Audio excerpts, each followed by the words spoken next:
great Biafrans, wherever you are on the face of this very planet.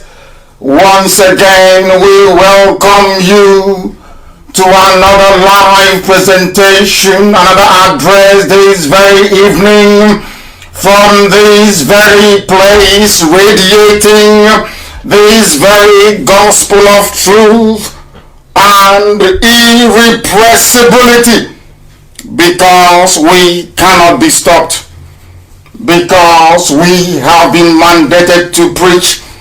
That is why, by the grace of the Most High Elohim, we are gathered all over the world, across the entire 24 time zones on this very planet, to listen to this gospel and message of redemption, a message of atonement, a message of liberation, a message of hope, the message that will take us into that very kingdom on the face of this very earth, that very land of Biafra, that Chukwokika Biama has decreed must be inhabited by his children, those he called the children of light. We have come to do justice for that which has been preordained before us. We have come to preach that even the blind may see, the deaf may hear, those who are suffering from advanced stages of Janjaweedism may be cured of their stupidity, that Biafra may be one family under God in heaven to restore that which has been stolen from us. I say good morning, good afternoon, good evening, and good night to some of you, because there is no other broadcaster, no other listening platform, no other project of information dissemination that can boast of the range of listenership as we command here on this very platform, this very Radio Biafra. As I welcome you, I will seriously urge you to welcome those who are around you, all your relatives, your neighbors, because before I came on air, somebody said to me, my neighbor is Yoruba and they love what you're doing. Could you please take it easy? And I contemplated and I said, I am under divine instruction. As I am led by the Spirit, so will I preach it. I respect and I love every shade of humanity. Only those who have come to conquer, to enslave, only those who have come to demonize, only those who have come to pillage, only those who have come to render the Biafran children asunder. They are the ones we despise and the ones we hate with every blood in our body. My name is Nnamdi Kanu. I am the leader of the indigenous people of Biafra the whole world over, in over 100 countries and territories all over this very planet. I lead this very divine movement. I serve the children of Biafra, and I will always serve you until Biafra comes, which I know is imminent. That I can categorically assure you, that Biafra is imminent.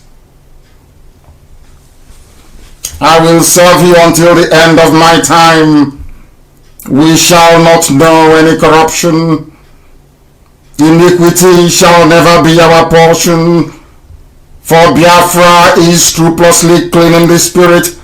All we are waiting for is for the manifestation of that purity in the lives of the men that inhabit this very earth. I speak with every authority. I speak with every command that we have been sent by heaven to propagate this very gospel. And wherever you are, I welcome you. Bring your pen and your paper, and as I chiefly announced before I came on air, I said, if you're Janjaweed or Alemajiri, try and bring your chalk and your slate with you, because as we dissect and digest very complicated and very diverse range of information, I would expect you to start memorizing your ABCD to Z before you can join us. because your level of understanding needs to grow exponentially for you to benefit from the enlightenment and the revelations that are accompanying this very message this evening. We must pray, but before I do so, I must remind each and every one of you that we are live, of course, on my page, Mazi Nnamdi Kanu, the authentic one, I hasten to add, with I think about 400,000 followers, which is nothing, it's a drop in the ocean. We are suffering very serious sabotage and efforts to undermine this very project of Biafra restoration by the powers that be, but they cannot stop us. We are on Radio Biafra app. We are covering at least 70% of Biafra land on FM. We are on satellite. Radio Biafra can be received on a plethora of apps, please, I want that advertised extensively. We have come that freedom may prevail in the lives of those who are suffering in the zoo. We have come that the will of God Almighty in heaven may prevail in the lives of those that He blessed and bequeathed the land of Biafra to. We must pray this very week. Remember those who have gone before us, those who fought, because I have to be grammatically exact, those who fought and died for us, those who sacrificed their lives that we may live, those who made it possible for this very brave and unrelenting generation to preach the gospel of restoration. And I will pray in the language of heaven. As I have always said, Roman Catholicism, the church of the body of Christ, when it came, it was in Greece, and then after that, it was in Greek, I should say, and after that, it moved on to Latin, but the language of heaven is Igbo language, the language of the ancients, and that is how we acknowledge the presence of Elohim in our lives, and we must ask the Lord of hosts. Some people pray and they refer to Elohim as the host of heaven, and I said to them, no, the hosts of heaven are plentiful. There is only one God, one indivisible God, ever living, never changing. He is the Lord of all the hosts of heaven. And this evening we must adore Him. We must praise Him. Onye nwanyị na Chineke na nke pụrụ m ihe niile. Onye ihe niile kere eke na-erubere isi. Onye na-enweghị mmalite n'ọgwụgwụ. Onye sitere n'okwu ọnụ ya wee kee ihe niile nke mmadụ dị ndụ n'ahụ. Isi ka ihe wee bata n'ime ụwa, ihe wee bata. Anyị wee na-arịọ gị n'uhuruchi ya, wee na-akpọku aha nsọ gị, eze ndị eze, na-asị na ọnụọgụgụ mgbe were nkeji 14 wee gafee elekere anya 7 n'uhuruchi n'ala nsọ gị bụ Biafra. N'otu aka ka o si wee bụrụ nkeji 14 wee gafee ọnụọgụgụ nke nkwụsị mgbe ebe niile n'ụwa niile. Anyị wee na-efe gị, wee na-aja gị mma, na-asị na ọ bụ naanị gị bụ Chineke na nke pụrụ m ihe niile, onye mmụọ na mmadụ na-efe, onye na-enye n'ufe nke igwe nri agbanyeghị n'ọnwụrụ ọkụ nke ọ na-aga, onye ebube ya sachiri ihe niile ekele onwe ya kere eke, onye ndị mmụọ si n'ọgba oche eze ya okirikiri, na-asị ya na ọ dị nsọ. Ndị nsọ nọ n'igwe, ọbụla dị ndị okenye ruo 24 ha sị na ịdị nsọ Chineke, na ndị dị etu a na-atụ mkpa ọla edo n'ala. Onye nwe nna Chineke nna biko nu, otuto dịrị aha nsọ gị, ngozi bụrụ nke naanị gị, o nweghị onye ọzọ anyị na-efe ewezụga gị. Anyị anaghị akpụ isi ala wee nye arụsị apịrị apị, anyị anaghị erubere ihe ọbụla nwaanyị kwuru n'afọ ime. Nna nke ekpere dị ngozi, eze ndị nsọ,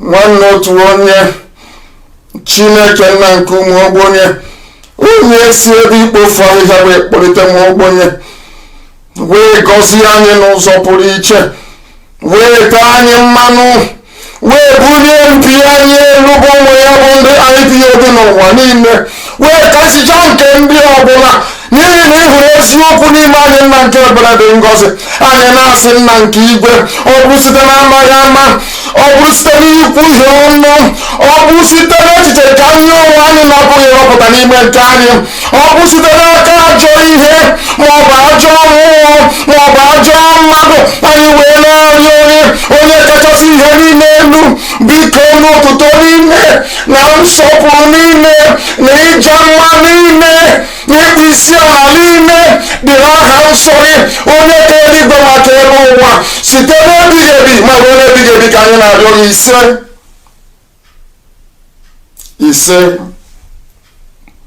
Ise.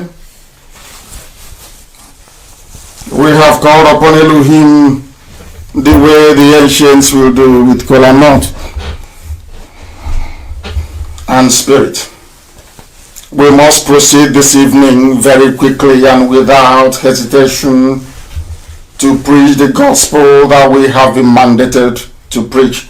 The very reason why we were created, the very reason why Israel Kanu married my mother, Ugweze Menoku Kanu. They are no longer with us today because they have done their job.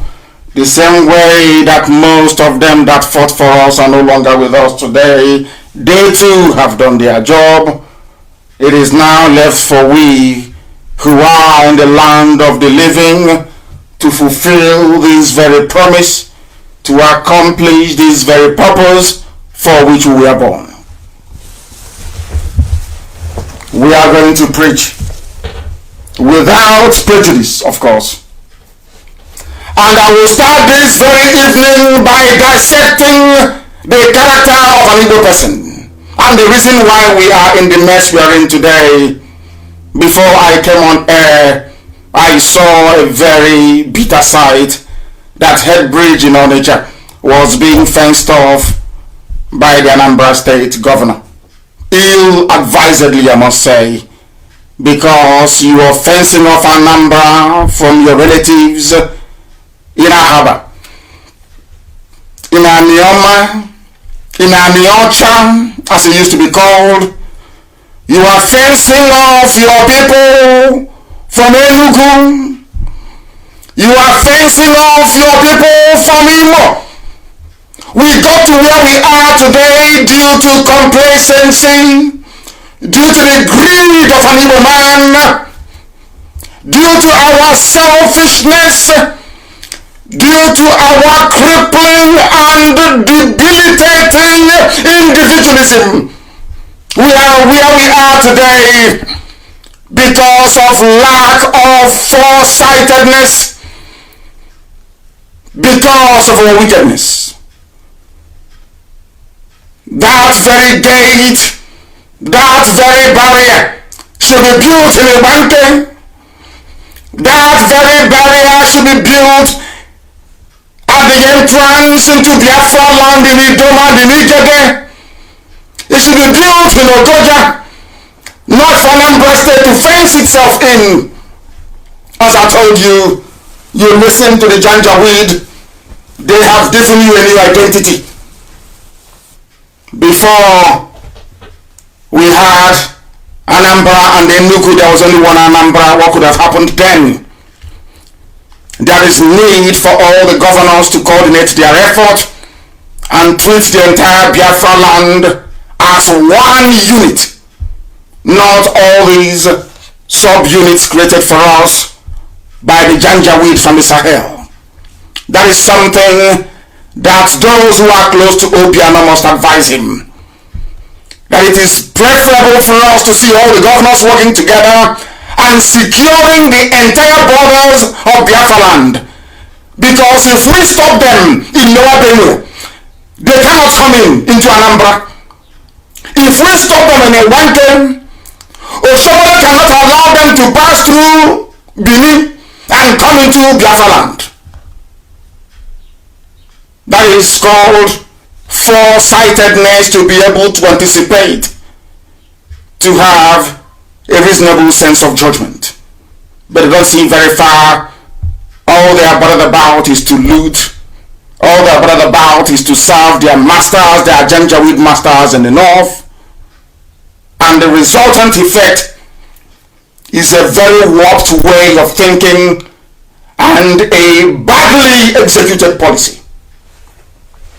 And those barriers must come down. Those barriers should be erected at the borders of Biafra land to allow people to mingle, to travel, to interact seamlessly in Biafra land. Very, very critical and very crucial.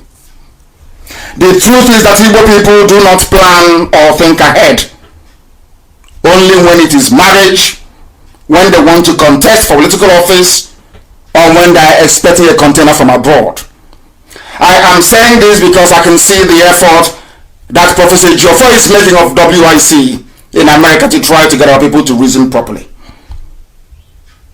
He is fighting a battle, and it appears to be a losing battle, very sadly, because we never ever plan ahead as a people, and this is the consequences. There is a saying in Igbo land where we come from, some of us come from, not all of us, because Biafra stretches far and beyond the boundaries of Igbo land, albeit that we are one people but different tongues as the centuries have gone on.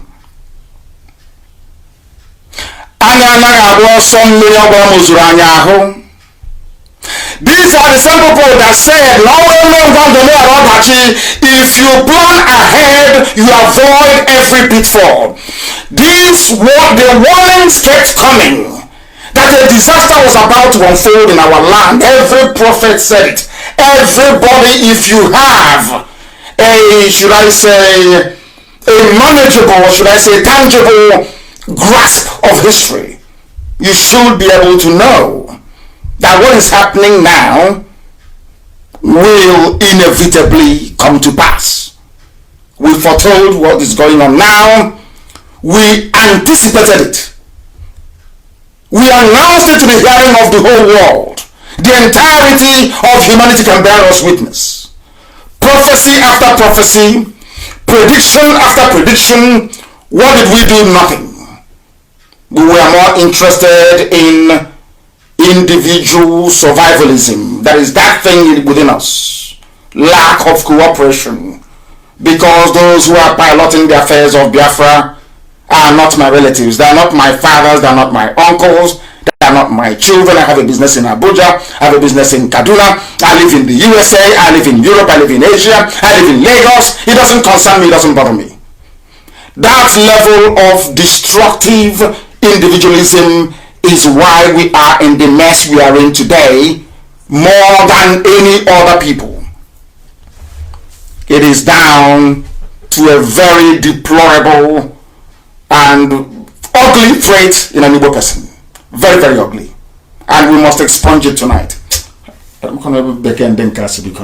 must try, I should try to, grandmothers are listening. How do I do this now?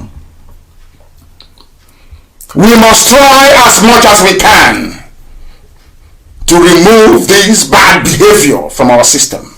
It's terrible. That is the bane of an Igbo man. Selfishness to the point of destruction. Not just their own personal destruction, but the destruction of everybody. Had we not rushed back to the north immediately after the war, where people were struggling what to eat, there was no coordination, there was no planning.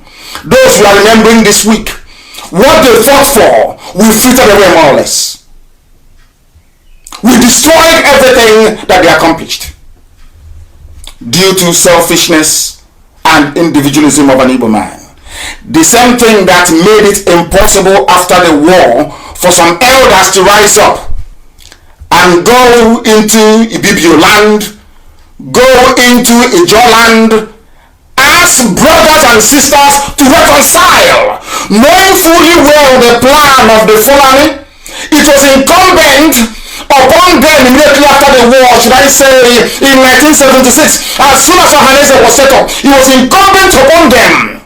I expected them to go into the hinterland, to go into the coastal region of Biafra land and say, we got some things wrong. How do we fix it? They never did it. Until I started that very effort in 1999. They didn't do it. And today is not, till today has not been done. I kept quiet to see if they would do it. But they have not. Because of selfishness and individualism. Not that well, of course, Igbos are very good people. The same way that others are too. But sometimes there is a way you conduct yourself and the way you behave that gives off the wrong vibe and the wrong message. And that is what we're going to correct this very evening, this very morning, afternoon, or night, depending on where you are. Unless it is marriage, unless it is politics or business, we never ever plan ahead. And that is why we are now having Janjaweed terrorists from the Sahel, across the entire Sahel, supported by terrorists who have been recruited into the Zoo army, into our land. We are not a people that learn from history either. We never learn from history. The killing of Biafrans started since 1945. Since 1945, they have been killing us every blessed year till now. I want people to count back how many years since 1945 they've been killing us till now. Because they kill us and we do nothing. They came to Suwan, they came to, we've been battling out with them in April. Everywhere you go to, they've been killing us. In Delta, in Cross River, in Akwa, everywhere there is death. And because we kept quiet over many years, they now realized, okay, we have divided them well enough, we have confused them well enough, we have raised enough saboteurs and traitors within them. Now let's go and occupy their land. That is why they have come. The truth is that the only thing that has been shielding us for centuries is the mercy of Elohim, in heaven, God Almighty. If it is down to the effort of an Igbo man, by now we will be a conquered people because of our selfishness, our greed, and our petty jealousy. These are the facts of life that nobody can escape from. It is the truth. And that truth must be confronted this very evening, because I can see how Professor Jofo is suffering in USA. Every day the man will be lamenting. We need help. They have come. They don't care in America. They just don't care. But tomorrow now, if they catch any of them and want to deport them, you see they'll be crying. Saying, Americans are wicked. You saw the way the Chinese were treating us. Some of us complain and said it's evil. But imagine the way you treat yourselves.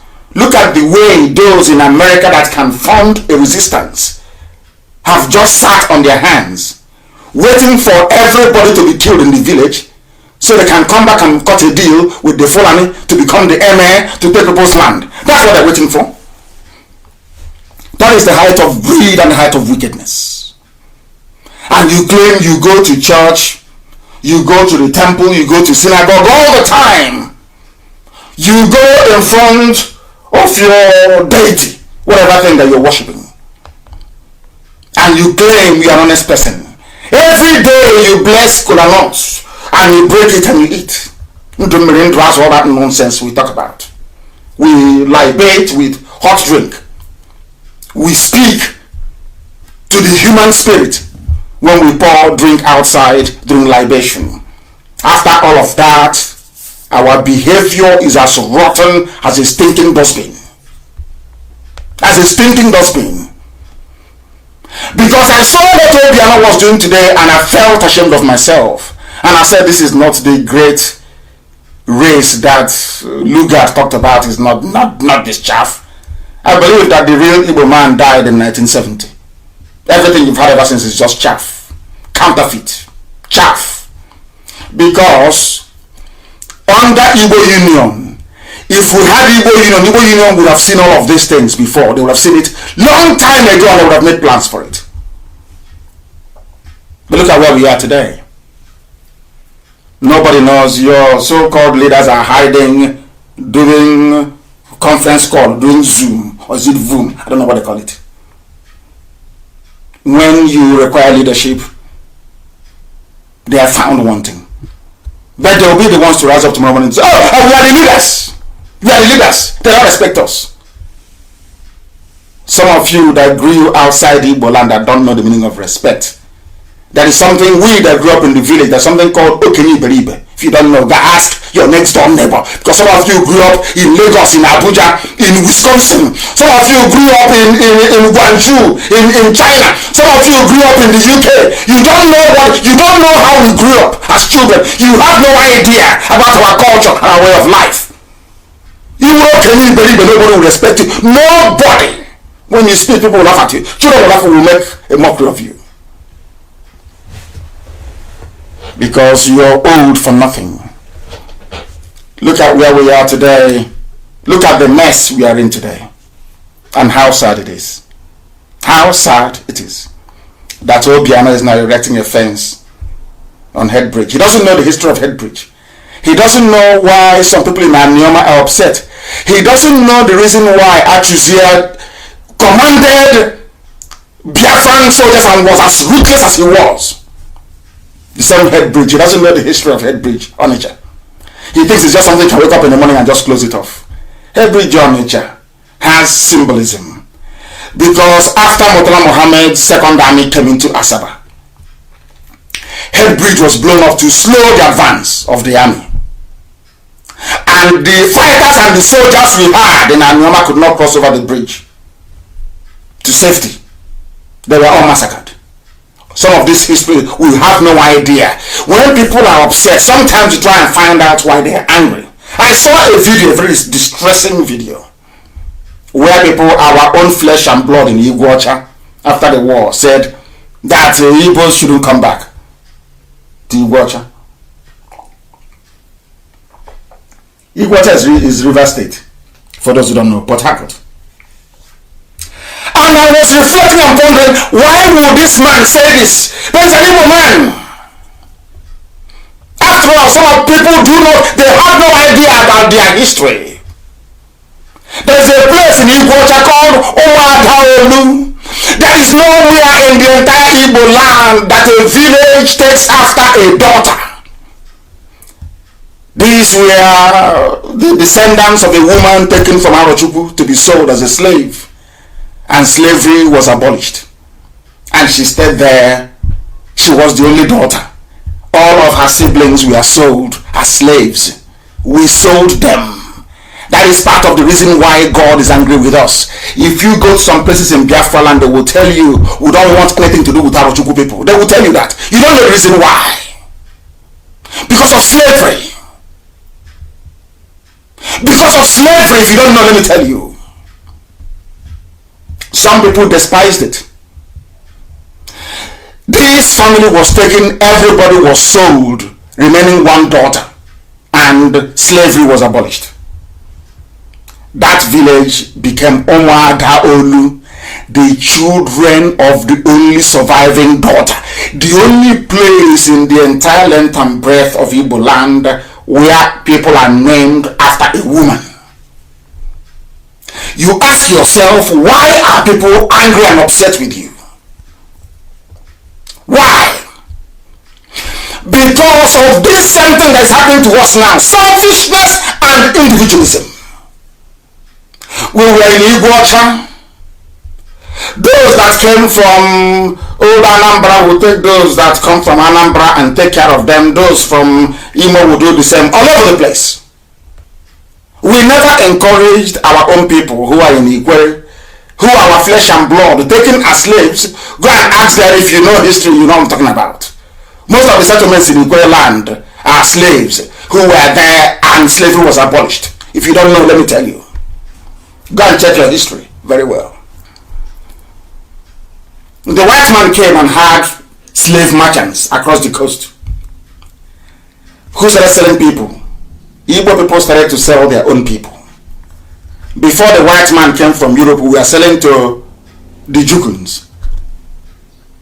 There's a place in Enugu, if you don't know, the market is still there. Ayama is still there. Some of you have already go and read it very well. It's very clean and clear. We sold our own people. So God's anger has been with us from time. God's, not the fact that we worship idol, not the fact that we bow before a graven image. God's anger has been with us from time. Why I'm touching all these things is to tell us that our behavior is very bad, especially at this time. Our land is under siege. How can you be saying to people you should be consulted? Who are you, to consult you? Janjaweed is in your father's compound. You have no shame. You name your children Ahamefuna, but your names are lost. Because some of you in America, your children, they will marry Latinos. They will marry Mexicans. Let me see how you bring them home. I'm giving you only 2 more generations. You will be wiped away from the face of the earth. Your compound in the village will close down. You are finished. Selfishness. And the Joffa is suffering, running all over the place. I don't talk about IPOB. Because we have what it takes to defend ourselves. But we can't defend every village. We can't defend every village. It's not possible. Every year we remember those that died. Every year. After 50 good years, not one monument, not one proper monument. You can look at and say, oh wow. The one I tried to build in Enugu was we knocked it down with his thugs. Because he was afraid of all the atrocities he's committed with Biafra, and thinking once this cenotaph stands, he will die. All of you were there and he kept quiet. Of course, when the time comes, he will pay very dearly for it. Doesn't he know that? Of course, he will pay for it. He will pay very dearly for it. It is that your selfishness that is driving you now. They have come in. Some of you, is it access to the God, Anambra State Association in America? Can you not reason and ask yourself, why is Headbridge being closed? And what can we do to save our people? You can't do it. Tomorrow you say you are in America. Tomorrow you go and say, you'll be preaching rubbish, democracy, how to be nice to one another, how to be good and all that nonsense. We have our own faults, sometimes even deeper than those from outside that we criticize. I must tell you the truth. Elohim is waiting in heaven and watching to see what this generation of selfish Igbo people will do. I consulted on Igbo this very evening, this very first segment. Because if you are the first son of a family, the same way that Anambra is the first son of all of us, Anambra is the beginning of everything.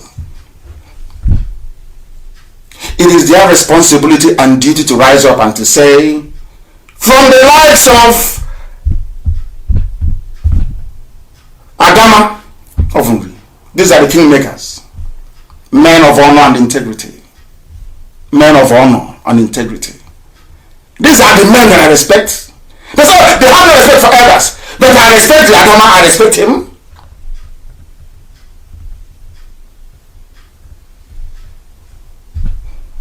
And many others. Our father is there. All over the place. Or should I say fathers that we respect and accord every honor. But not every idiot. Because in Igbo land there is something called Okenyi Beribe. You misbehave and you think you get respect from us. You're dreaming. It can never happen.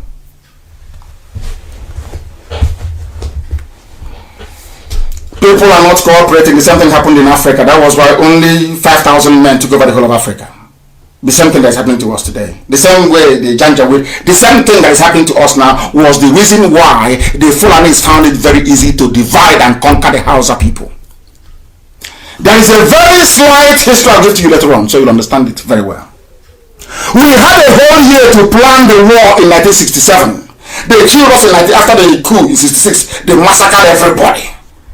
Who planned the coup? Those planning to keep Nigeria one. The same idiots we have today. Nzogu came to make Nigeria one. He was born in the north. After his school failed, the mantle of leadership was taken over by somebody else raised in the north. My mother's uncle, who's at Hiroshi, traveled to the north at the age of 8 years old. So he's more or less a Kanu citizen. All of them were in the north. They wanted one Nigeria. Like Azikiwe, born in Zungeru, also the north. They wanted one Nigeria. In the search of a perfect Nigeria, Nzogu headed a coup. that was tagged an Igbo coup. After the coup finished and they killed all of us, they now said, oh, Abraham is no longer Igbo. It is a Midwest, Middle Belt, South Belt, Niger Delta, South. Are you following what I'm saying? It's a very sober, because this week, remember our dead. It's a very sober broadcast this very evening, but laden with a lot of information and soul searching, which is the entire essence anyway. We had a whole year to plan. 66 to 70, we never planned anything until the war came. I was running around trying to buy weapons, trying to defend our land. Then it was too late. By the end of it, 5 million people lay dead. 5 million died. No plan, nothing. The same thing that happened then is happening now again. So in 50 years, an Igbo man has learned nothing. In 50 years, they have become even more stupid than they were ever before. Everybody has sense. Everybody is intellectual. Even an idiot who for the profile about office flat file with a warm constitution in it. Now, gossiping, that's what they do. Talking rubbish. Enemies are they have come. Can you see them? They have come. You are still busy yapping and talking rubbish, making stupid videos, talking nonsense and writing garbage. Now tell me why I shouldn't believe the agent of the zoo to distract us. Some idiots are in America telling me that they are speaking American Akata accent, talking pure rubbish. You're in your house. Your place is burning, you want to be consulted, but the white people that built America, they did not wait for anybody to consult them. They drove the British away, built a civilization, now you're enjoying in America. Do you see the difference between a white man and a black person? A white man has shame and honor and integrity. We have none. I tell you the truth, because if we had any shame, I was in America. How many months ago was I in the US? I said how many months ago? I was in Baltimore. There was a town hall meeting in Baltimore. The hall was packed full of all of you. Isn't it? In Baltimore. I traveled from Washington DC. I think we drove for nearly 2 hours or thereabout to go to Baltimore so I can preach to you. What did I tell you? I need you to contribute $1 each. Somebody asked why. I said because we need to prepare. As I told you in Los Angeles. So people know about Los Angeles in 2015. I'm talking about 2020. 2020 is it, am I correct? 2020 or thereabout. January or was it December last year we went to Baltimore. Have you all forgotten? I told you to contribute $1 each. Did you do it? You didn't. Ordinary $1. Being a typical Igbo man full of selfishness, greed and envy, self-deprecation. What you are thinking is, he did not contribute $1. He was thinking, oh, hi, this is Nnamdi. If all of us now contribute $1, hey, that will give him maybe nearly $2 million so every month. So, hey, no. Now they have come to your village. The reason for that $1, they have come. How many of you paid $1? Ordinary $1. One single dollar. You couldn't pay. But in America, as selfish as Satan, you people are you are evil. Horrible people. And I wish that one day America would deport all of you. Deport all of you. I'm telling you, I wish America can deport. You people are evil. Obiano is building gates at Headbridge. Some of you are sharing it on social media. But in America, you don't know why God sent you there? Look at Eritrea. It was Eritreans in the diaspora that saved their country. You don't know that before? You don't know that is your job? You don't know that was why you went to the USA? You have no idea. Because you're not prayerful. None of you go to useless Pentecostal churches. You are not spiritual. You are not in the spirit. If you are, you would have known the reason why Elohim sent you to America. The reason why you went to Europe. Some of you think it's to feed your family. Love from your mother, your father, and your children come naturally from your siblings. The greatest love in life is the love you have for your nation. That is why people die under a flag. The love you have for your nation, for your people, is the greatest love ever. Not for your wife, not for your child. The greatest love is the love you have for your nation. And your willingness to sacrifice anything to keep your nation progressive. Not like the zoo. We can't do it. We are intellectuals, so all of you were there, Morrissey, who developed a drug for COVID-19. I've been watching all of them. They never said anything. He was ignored. Janjaweed went all the way to Madagascar to go and bring drugs. Nobody complained. As usual, only IPOB, only Nnamdi Kanu complained. And then was it BBC channels that ran and interviewed him? And then after that, what? Nothing. You never learn. Every blessed day, Fulani Janjaweed is telling you, we are against you, we hate you. Every day they show it in their words, in their action. That they have brought war to us. And some idiots in America, they want us to buy palm wine and coconut and call a meeting and break it and do this rubbish they do every day. Elohim will give us Biafra. What we will do to some of you in America, believe you me, you know me, I say my own things fresh, clean, and live. So your envy can increase 10,000 times, your jealousy can multiply. Now, Biafra will come. What we will do to you people in America, Americans will be wondering, are you sure you're from that place? Because people are evil. You people are wicked. Very, very wicked. Beyond belief. Simon, come on, one government. So you don't know. So in America, you don't pay tax. In America, to defend America. So you think when America comes out with a stealth bomber, he fell from heaven?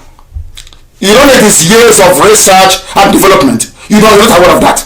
I thought you guys went to school. I thought you went to school and you're educated.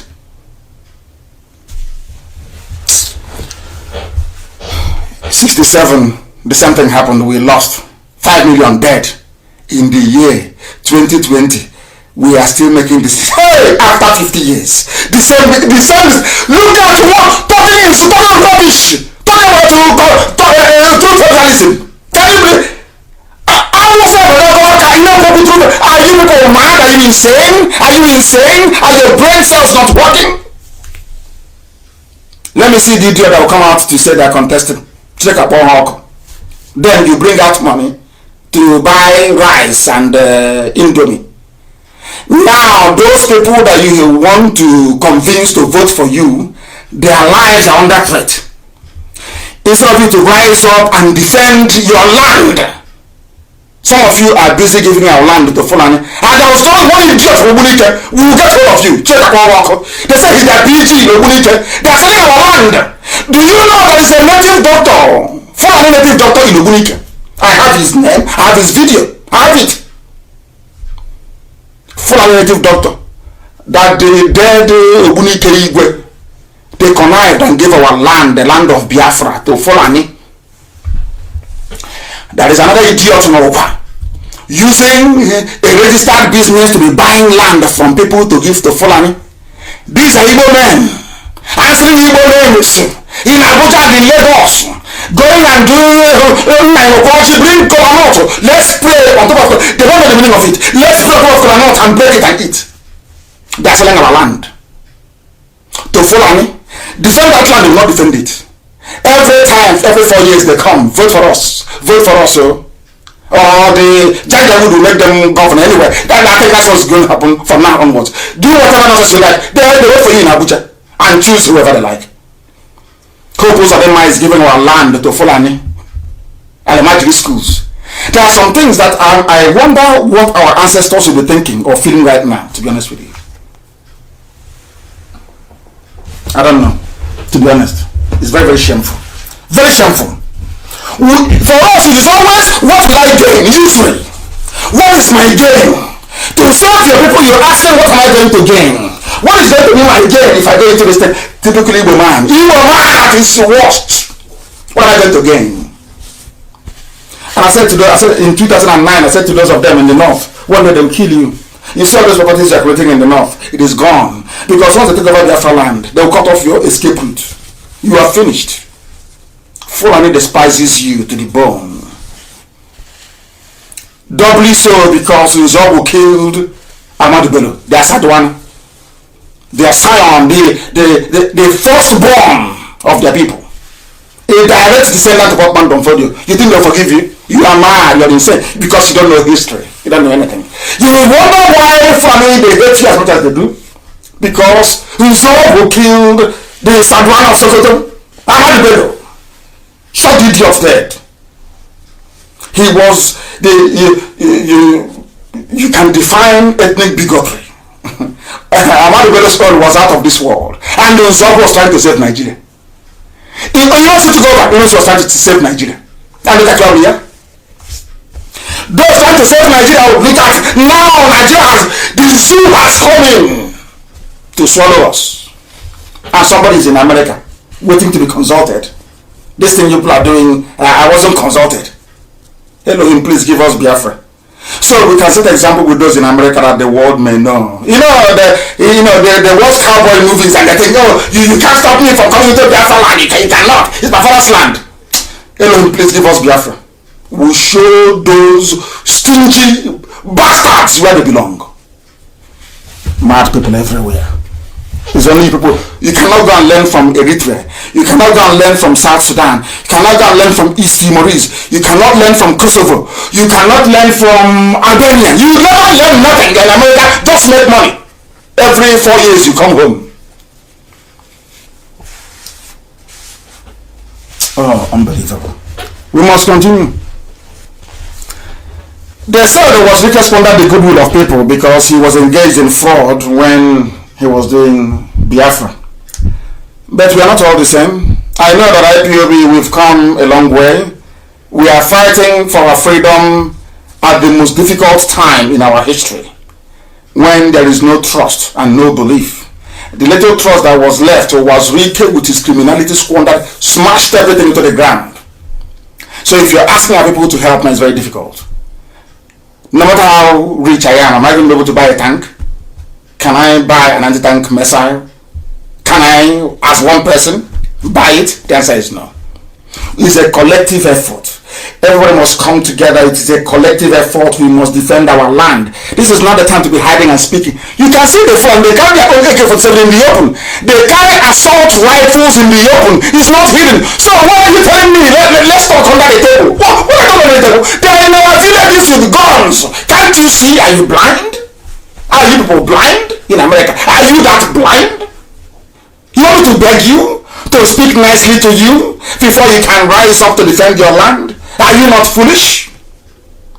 So in the land you're in, when George Washington was fighting the British, they were begging people. That was something I posted about taking an oath. Adams formed a secret society. They took oath in Massachusetts. You know what their job was? To kill saboteurs. Every sabot, if you are not with them, they kill you.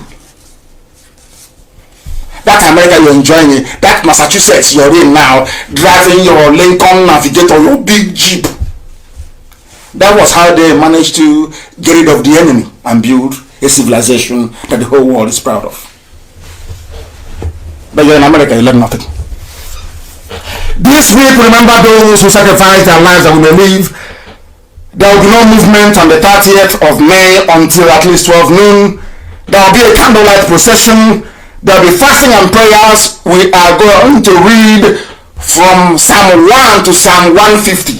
Prayer and fasting for 4 days. Represent our 4 market days, starting from the 27, 28, 29, and ending that very fasting and prayer exactly 12 midday on 30th. I remember what our sister wrote. Her name is Mazi Kanu, because when I quote people, I must give them credit for it. She wrote this very brilliant piece. She wrote about trust and test, trials, temptation, and how fire purifies gold. He said, these words are for men who have proven themselves worthy. Such men, this for a woman. You know, that's why I said that Biafra is a motherland. It's a woman that can give us, should I say, they represent our moral compass as we navigate this very difficult terrain of freedom and emancipation. Let me read to you what a woman wrote. Such men don't listen to gossips. Such men are not distracted by illusions. And such men don't settle for less. We don't settle for less. Outright victory. They moved on until they reach their goal. If you truly believe in something, I don't think anything anybody said to you will make you to renounce your beliefs. Otherwise, she mentioned my name. I would have abandoned the struggle a long time ago, because our people can be very, very frustrating. But I know they're also very lovely. It takes them time to believe in you, but once they do, once they do, once they do, there's no going back.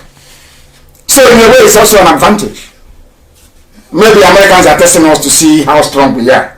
If you know them, go and tell them that we're very strong. We are not moving. Our goal is Biafra. Our goal is not to own a car or to live in a mansion. Our goal is to simply to go and get Biafra.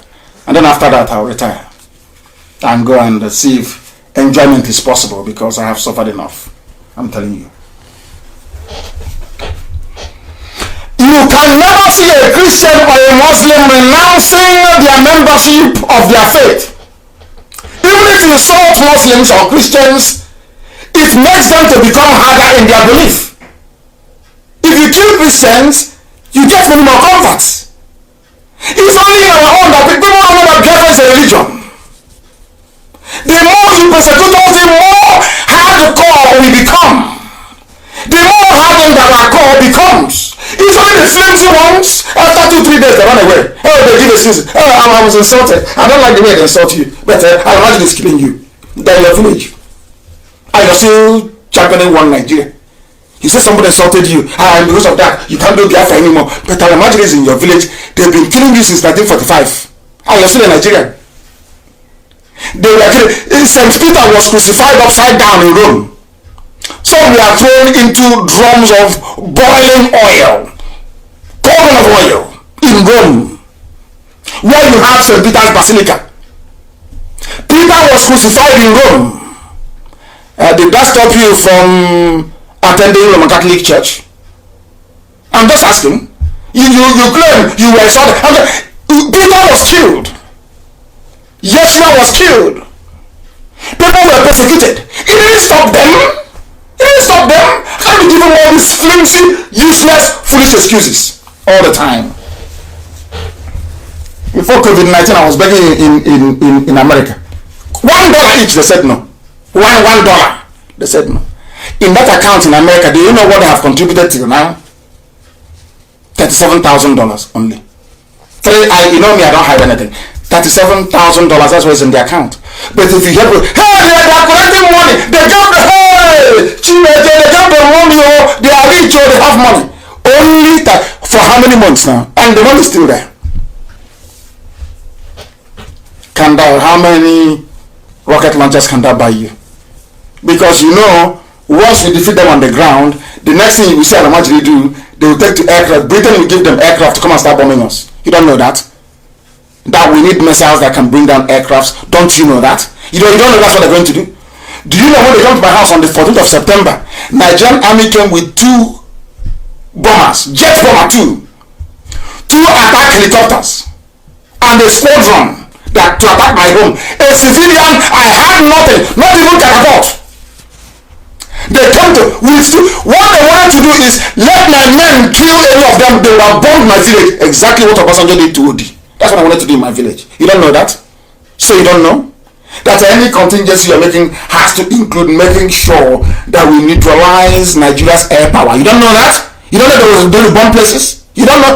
Okay, let any day they start and you retaliate. You see what will happen to you. They will send Air Force jets to come and bomb everywhere. That's what they do. You don't know that? That's what they're waiting for. They have bribed Britain. The British High Commissioner, her bag is full of cash. The US Ambassador, her bag is full of cash. They have made money. Do you think all these things happening in the sea that they are telling their countries? Of course not. Of course not. They're not telling them. Do you think all this Janjaweed moving to Biafra land that the British High Commissioner is telling Boris Johnson? No, she is not. She is not.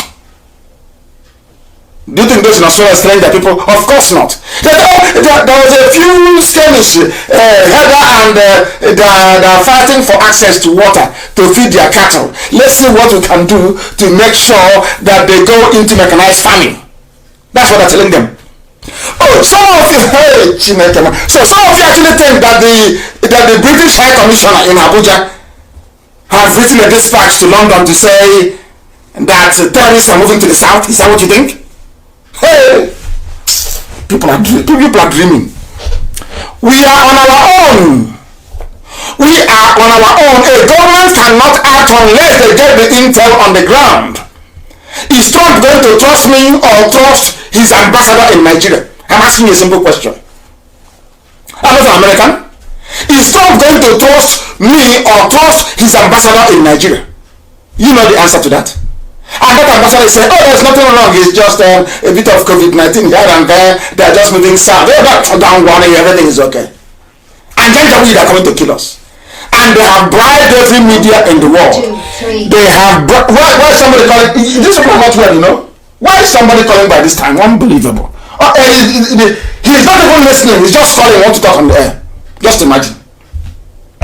There's a lot of orientation to be done in Biafra, and I'm telling you. They are not relaying any message to their home country. That is the truth. Before heaven and earth, that is the truth. You must understand that they have started the killing. Some of you don't know the killing has actually started. What they are now doing is to do exactly what the Iraqi resistance did to US soldiers in Iraq after Desert Storm. You know what they did? They started to place, pipe bombs, like toys, like something you can just pick up, like a scrap metal. You don't know it's a bomb. You pick it up and you die. They have started in nowhere. This is for those who are from nowhere, who are in the US. Let me tell you, you are waiting for it to start. It started already.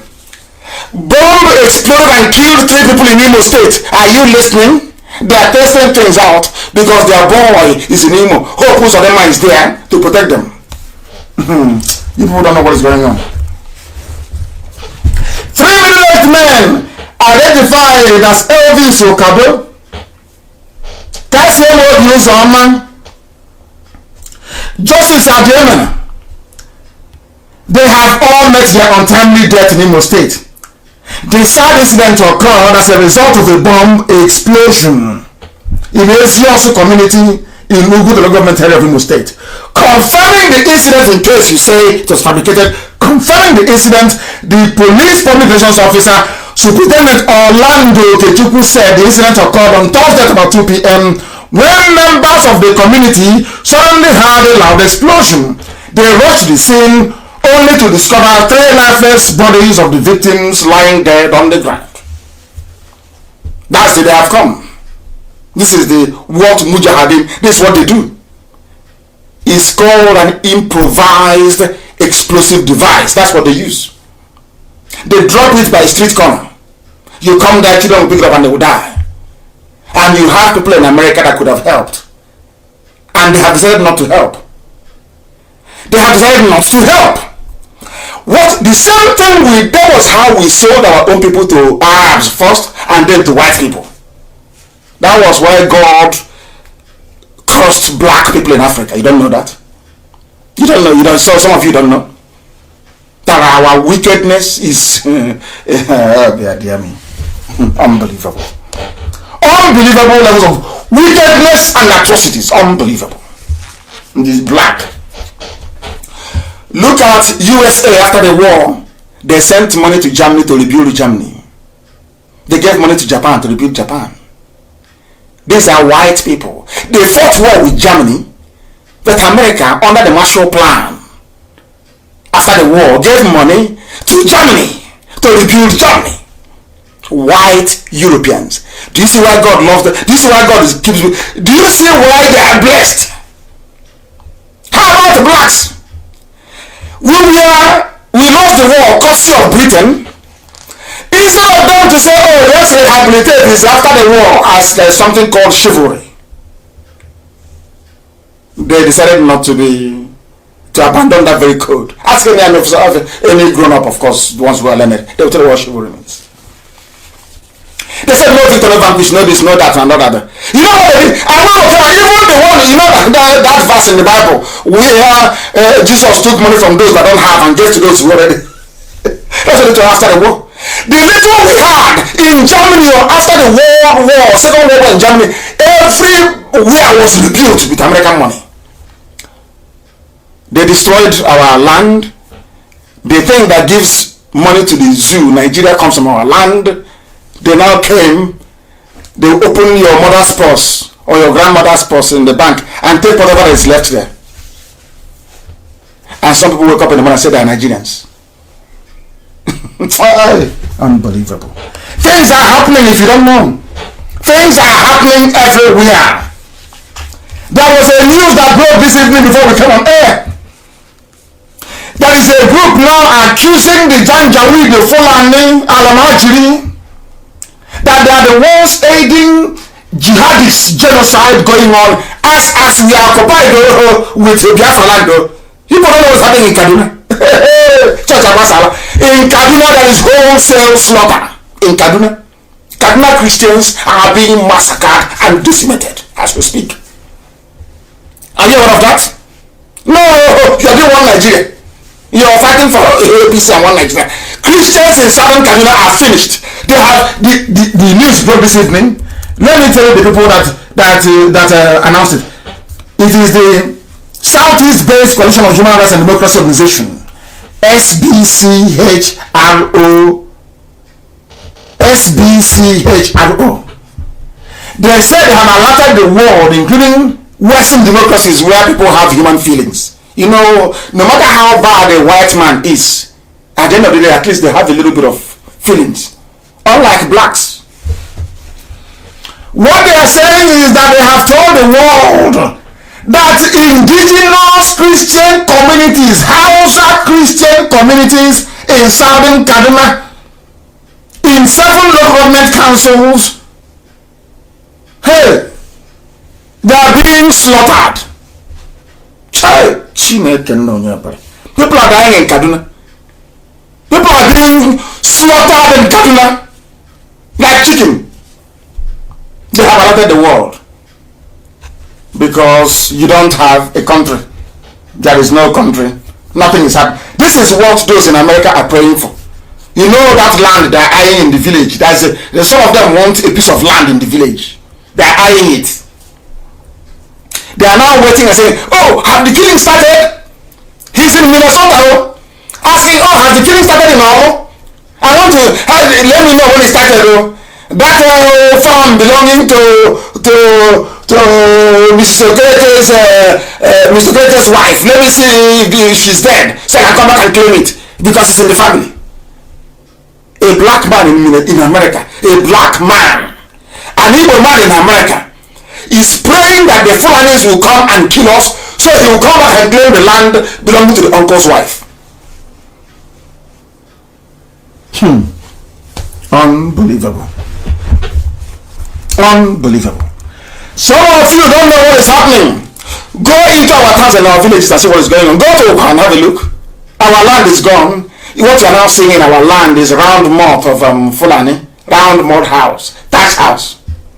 In our land, that you will struggle to find a mud house, despite being stripped bare, more or less, after the war. We lost 5 million people. Those in America, it doesn't touch their heart, it doesn't touch their spirit. They are not moved. They are not moved. They want all of us dead. Go to Oka, you will see it. And these are lands being given by our people. Somebody will come as a land agent. Miyetiala will approach him. He will go to the Igwe, the Eze of the village, or the PG, That is why there is this craze now about being a PG. You want to be PG, they are looking for land to sell. Anybody say I want to be PG is because they want to sell communal land to Miyetti Allah. Have you wondered where that 100 billion they gave to Miyetti Allah, where there was, let's say, what they're using it on? Not just to buy weapons, they're using it to buy land in Biafra land. Now you know. That is why some traditional rulers are busy giving our land away to Miyetti Allah. The one in Okwa, give it to Miyetti Allah. Obunike, please, I published that video that those in Obunike that was talking rubbish yesterday. Publish that very video so you can see it. What is happening? Publish it for him to see in Obunike. And their native doctor, their Libyan, their foreign native doctor in Obunike, doing voodoo for them to confuse the village. No, and they're confused. That's why they came here to write rubbish. Have you seen your people? These are Igbo, IGPO Igbo, in Obunike. Traitors. Because of money, cash. Treacherous human beings in Obunike. Talking rubbish. We'll get hold of their PG. Don't worry. You hear the story. We'll get hold of him. These are just selling land to Fulani. Fulanis, we have they think that Nnamdi Kanu can come on air and preach falsehood to the world. They don't know who we are. You think I can sit down here behind this microphone that all of them take me and I'll be preaching falsehood? Not what I say I'll be telling lies. You are insane. We'll get you. The PG of Obunike. We will get hold of you. And that day, you speak Latin, I assure you. They are selling our land to our own killers. This is the sense of an Igbo man. Selling the land of your ancestors to those who are going to kill you. Those that killed you in Kanu, killed you in Jos, killed you in Sokoto, killed you in Kafanchan, killed you. You are giving land to them in Obunike. So you're smart. You're a smart guy. You're very smart. Now, Obunike is a mini Fulani emirate. They think we lie as they do. The traditional ruler is now dead. And let us warn everybody, any traditional ruler, Eze, Igwe, whatever you call yourself, if you're found giving land to Fulani, if you're found anywhere, we are everywhere investigating. Any land we go to, we see Fulani, we will ask them, who put you here? What they say is the Igwe. They show us the receipt or the Eze of the land. You are finished. All of you writing nonsense. Write more now. You people are taking money to sell us. That's how we're in this mess today. Because had it was looking inconsistent, we wouldn't be here today. Would have been long gone. Inconsistency. I don't know what you people are doing with petty money. Chicken change. That can't change you. Nothing. What is this madness about to owning a mansion and driving a car? What is that craze all about? What is that madness all about? I'm asking you. Why are you people so foolish?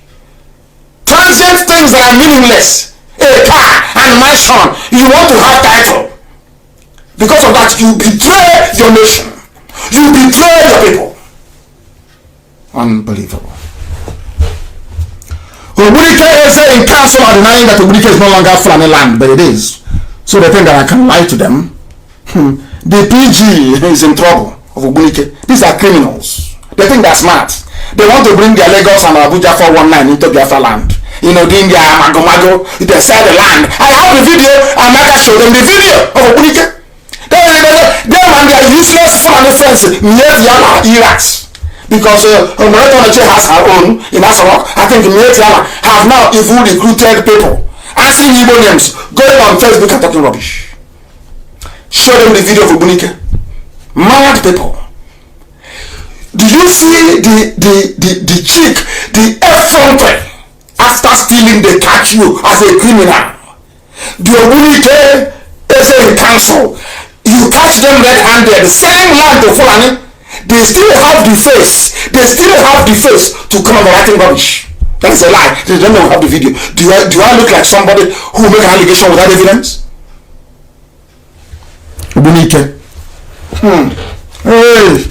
Hey, Chubaka goes home on I don't know, abomination. That is what you get when you have the likes of Onyawodo in charge. He doesn't know our culture. He knows nothing about our way of life. Absolutely nothing.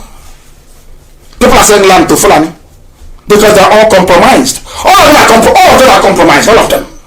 Compromised. Now these are the elders one you want to respect. Hey, stupidity is a disease. It's a disease. And let me tell you why. People don't understand us when we speak. This evening I want to prove to you that Onyawodo is in on this scam that is going on, selling our land to Fulani. You know us, we have evidence. Before I accuse anybody in my life, I have the incontrovertible proof. Incontrovertible. Never changes. These are the criminals. Hey, he says our leader. Oh, I refer to you as our leader. This man is a rogue. Oh no, Onyawodo is a criminal. I have the proof. Oh my goodness. Please, if you have it, you say, go online and check it. You see the statement about 9 months ago. You know, sometimes they say the internet never lies. You can just go and find anything you want. Even miscreants, that was what he called us then. Listen. That was when Fulani headsmen were killing people. It was one. Everywhere, massacre everywhere. That was when the governor of Enugu State called us a rock and nobody picked his call. Because the Fulanis were on rampage. Fulanis everywhere killing in. Go to Ebola, see what is going on now. Oh my goodness. Go, please publish that headline. Igbo miscreants hide under headsmen to kill innocent people. The Fulanis were innocent. Igbo miscreants. Fulanis are coming and killing us. Anywhere we put up any resistance, they say, oh, they are killing innocent people. Who issued that statement? Ohaneze. Please publish. I publish that very link so the world can see it. I don't accuse people anyhow. What would I gain? I have integrity and honor. Millions over the world believe anything that comes out of my mouth is the truth. And it is. They know I don't lie. Ohaneze has made a revelation. This is the news. Ohaneze Ndigbo has made a revelation about the rising rate of kidnappings and killings in the southern part of Nigeria. The President General of Ohaneze, Chief Onyawodo said, some Igbo miscreants hide under Fulani headsmen atrocities to kidnap and kill innocent people. Exactly what they asked him to say. His Fulani masters.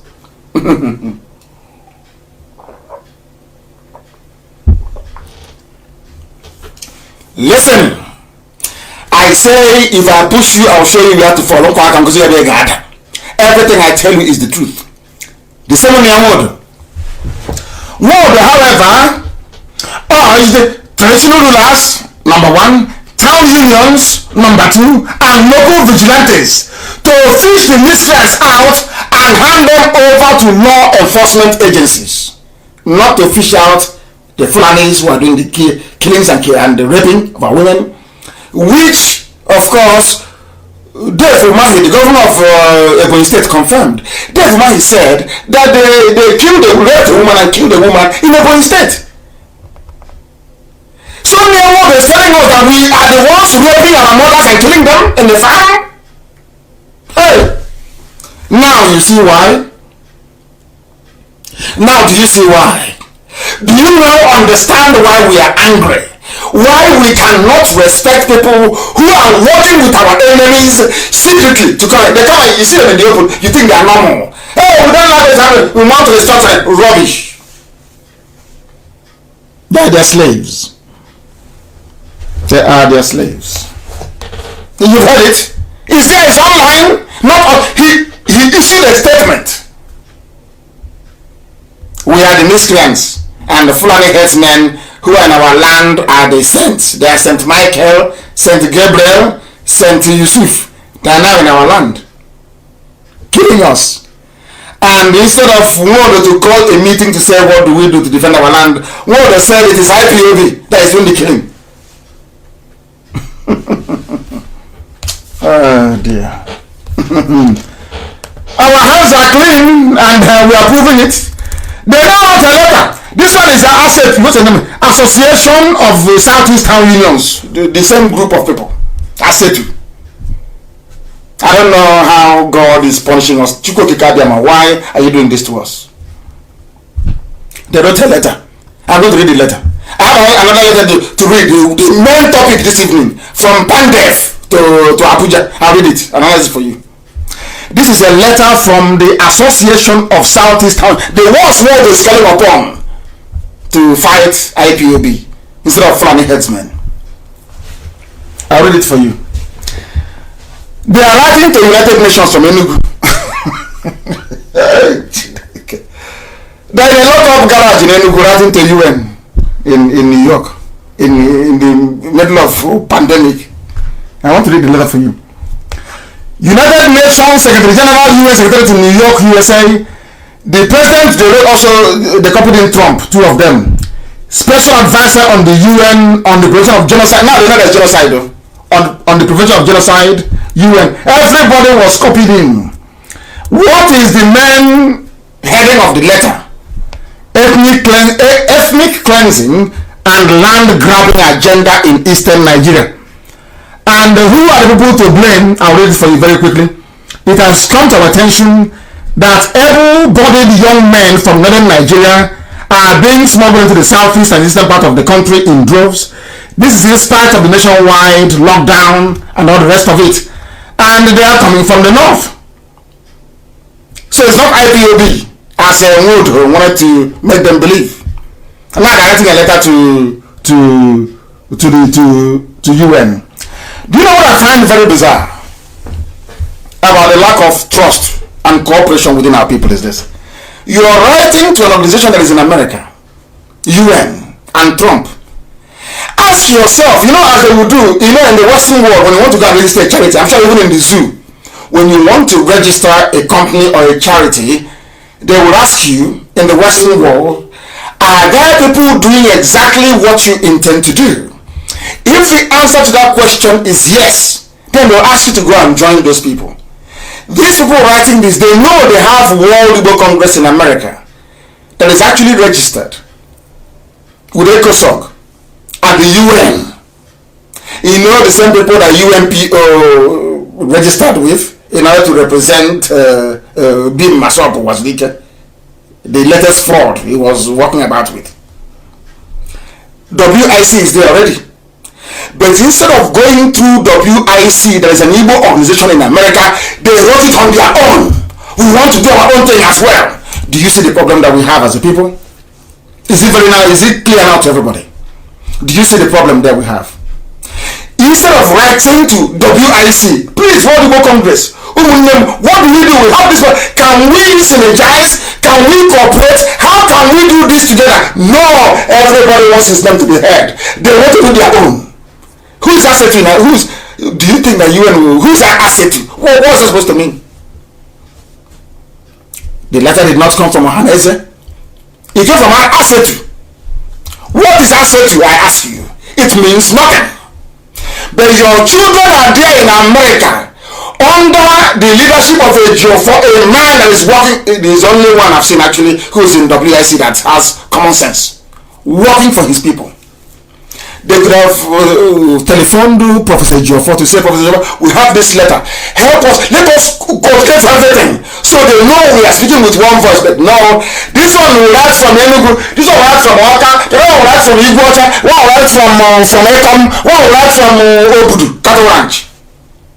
To the same UN. And they get all these letters and I'm thinking, my goodness, are they normal at all? Now you know what is happening. Do you see how we are? Do you see the way we behave? Do you see what is wrong with us? Can you see what is wrong with us as a people? Everybody wants his name to be heard, even if you don't have the pedigree, even if you don't have the class, you don't have the finesse or the grace to do the work. You want your name to be heard. Why couldn't they go to WIC? They want to the I sent letter, I signed it, my name is going to appear at the UN in case Biafra comes. So we will say to our children, we're also part of it. That's what they're doing. Do you see how we reason and how we behave? Very, very sad indeed. We must, as a people, streamline the way we do things. There is an existing UN registered Igbo organization with an established name. That is the World Igbo Congress. Submit your letters to World Igbo Congress, they will deliver them. If you are an Igbo organization wishing to reach out to the US-based organizations, for instance, or any organization anywhere in the world for that matter, if your petition is Biafra related, you go through IPOB, because we have the presence all over the world. If it is about Igbo, you go through World Igbo Congress.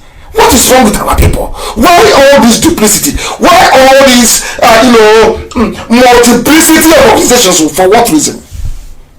Do you see where our problem lies? They think they can do it, but they can't, and that letter will be ignored, of course. But had this letter been submitted through WIC, WIC will give them the letter and also attend UN ECOSOC meetings where they can actually discuss it with UN officials. Now you understand me, don't you? Unbelievable. Unbelievable. This is what is happening in Okwa. The telephone number is everything. Please, can you release the video of Okwa? Our people, Igbo people, are selling land to Fulani, Obunike, in Okwa, everywhere. After selling land to Fulani, and the Fulani is now coming, the same association of town unions will now write to America. You write to UN, write to Trump, and say, oh, please help us. But you sold land to them. And then they want to tell you that IPOB is the problem. You should work with your vigilantes. Now, do you see it? Have you seen it? What you have done to yourself. And somebody quite rightly said, all truth must pass through 3 stages. First, it is ridiculed. Secondly, it is violently, of course, opposed. And thirdly, it is accepted as being self-evident. That's what we do. We preach the truth. You may not like it, you may not understand it, but in the end, as well, where we are today, did I not tell you we'll be here? I told you where we are today, that they are coming. I said to you, they are coming. You said, oh, but where are they? I said, don't worry, that I do not come. Have they not come? Have they not come? I'm asking you. And when next I tell you something, you take it seriously. In a country where there is no president, there is no vice president, there is anarchy and chaos and lawlessness. But do you know what they are doing? They are busy lobbying Interpol to try and stop me. Do you know that? They want a man, this present IG of police, Mohammed Adamu, to head Interpol. Do you know that? They'll be shocked how we know. I got this information from Interpol headquarters. They said they are lobbying Mohammed Adamu. In Aswak now, they are panicking. They'll be in a state of shock. How come he knows? If I tell them what I know, I will tell them the day I'm waiting for COVID-19 to finish, the day I will do the mother of all exposés about how Buhari, let me tell them something. Buhari had his kidney removed on the 2nd floor of that hospital. I don't want to give them the name. 2nd floor, he had his kidney removed on the 2nd floor. And when the day comes, I'll educate the world. They want Adamu to become Interpol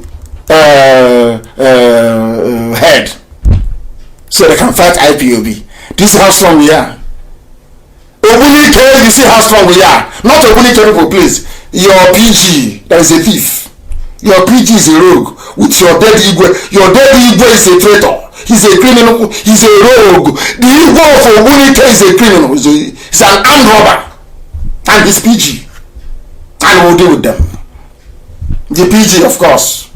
I tell you what I'm going to do before I do it, we'll deal with you, and he knows we will do so. The zoo has no president, no vice. They know it is some of them have seen the 45-year-old boy that Aisha is now proudly parading everywhere with puffed cheeks. You can see it, that he's wearing a mask. Everybody can see it. And I'm asking you, when Buhari was alive, did Buhari take any picture with the wife? Up until the year December 2016, I challenge anybody, apart from his swearing in ceremony the first time, show me Aisha Buhari with the dead Buhari, show me the picture. You people, you don't reason. You have no brain, no faculty, no reason. You don't reason. The black and this UG, black people. I said, show me now. Now they are doing first family, should I say fake family, not first family, but fake family. Show me the picture of the old dead Buhari. Show me the picture. Show me the picture, I'm asking you. And show me where. Show me where. Somebody wrote and said, traditional rulers are enticed with cows, money by headers. That's 100 billion from Yetiala. That's what they used to buy our Igbo. They bought the Igbo for Burik. Bought his PG. Maybe he changed a new car to maybe to Prado. He's talking rubbish.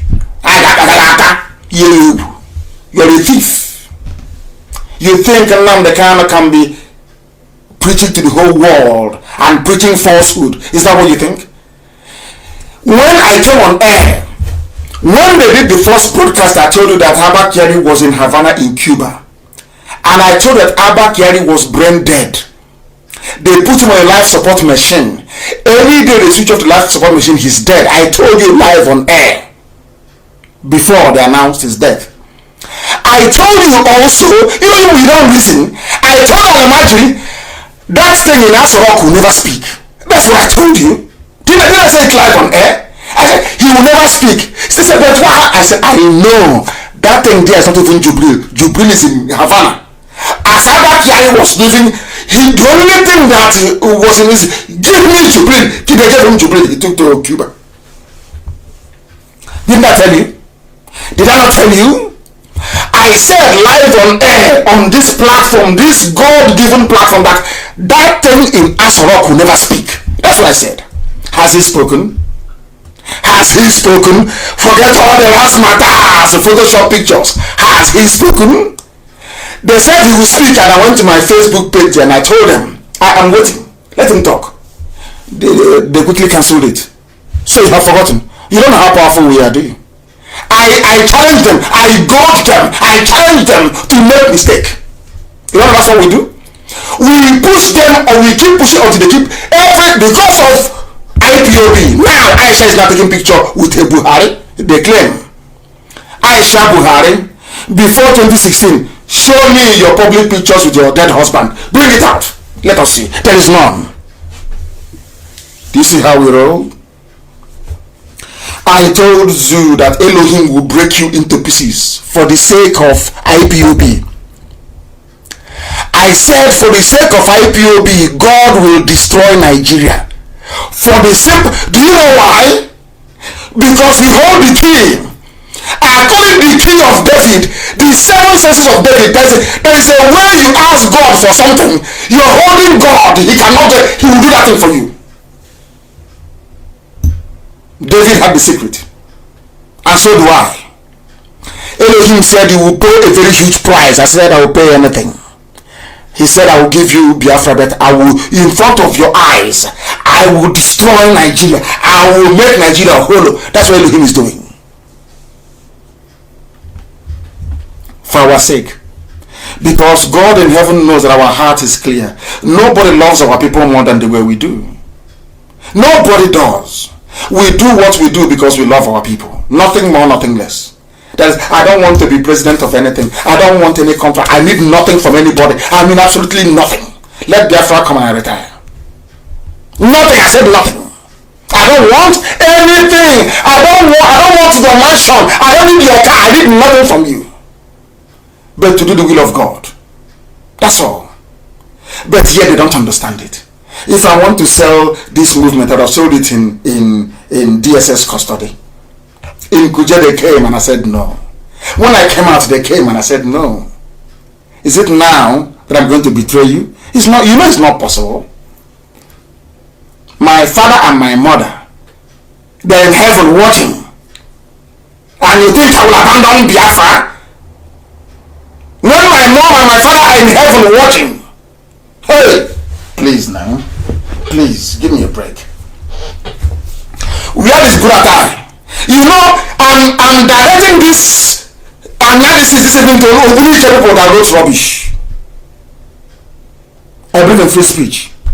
I can never harm anybody for speaking the truth. But if you harm Biafra, we will harm you. And what Ogbunike PG has done in Ogbunike is sacrilegious. Giving our land, he doesn't know I have evidence. Giving our land to Fulani.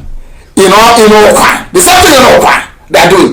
Every traditional ruler, I will announce all your names on Wednesday with your pictures. Everybody that sold our land to Fulani, I will publish all your pictures, the land you sold with the videos. I will do it on Wednesday.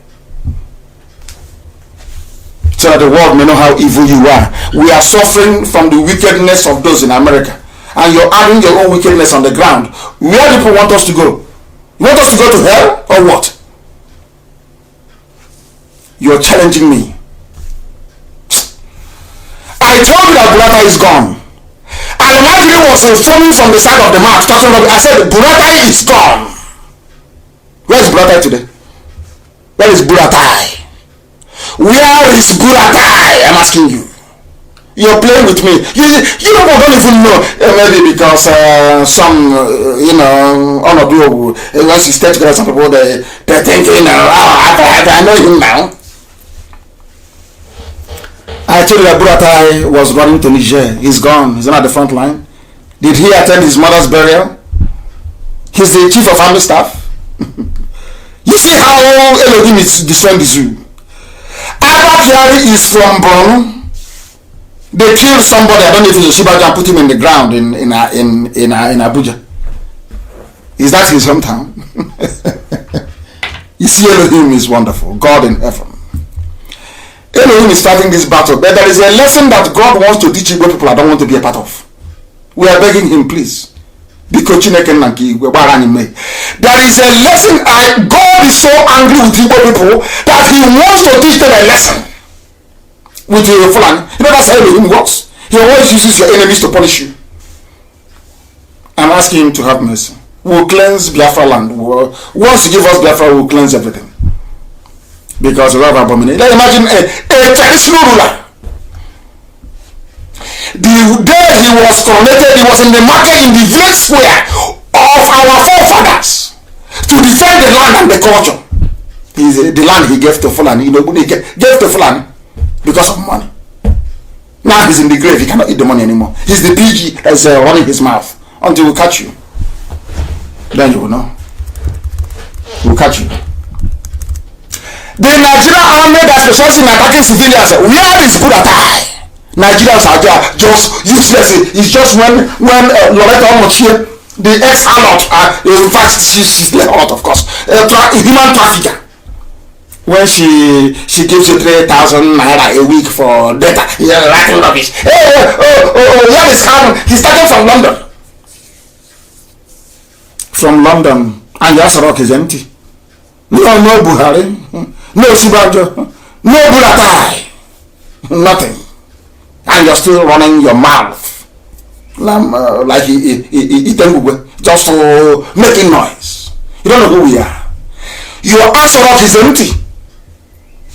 The day we open it to the whole world is the day the zoo comes down.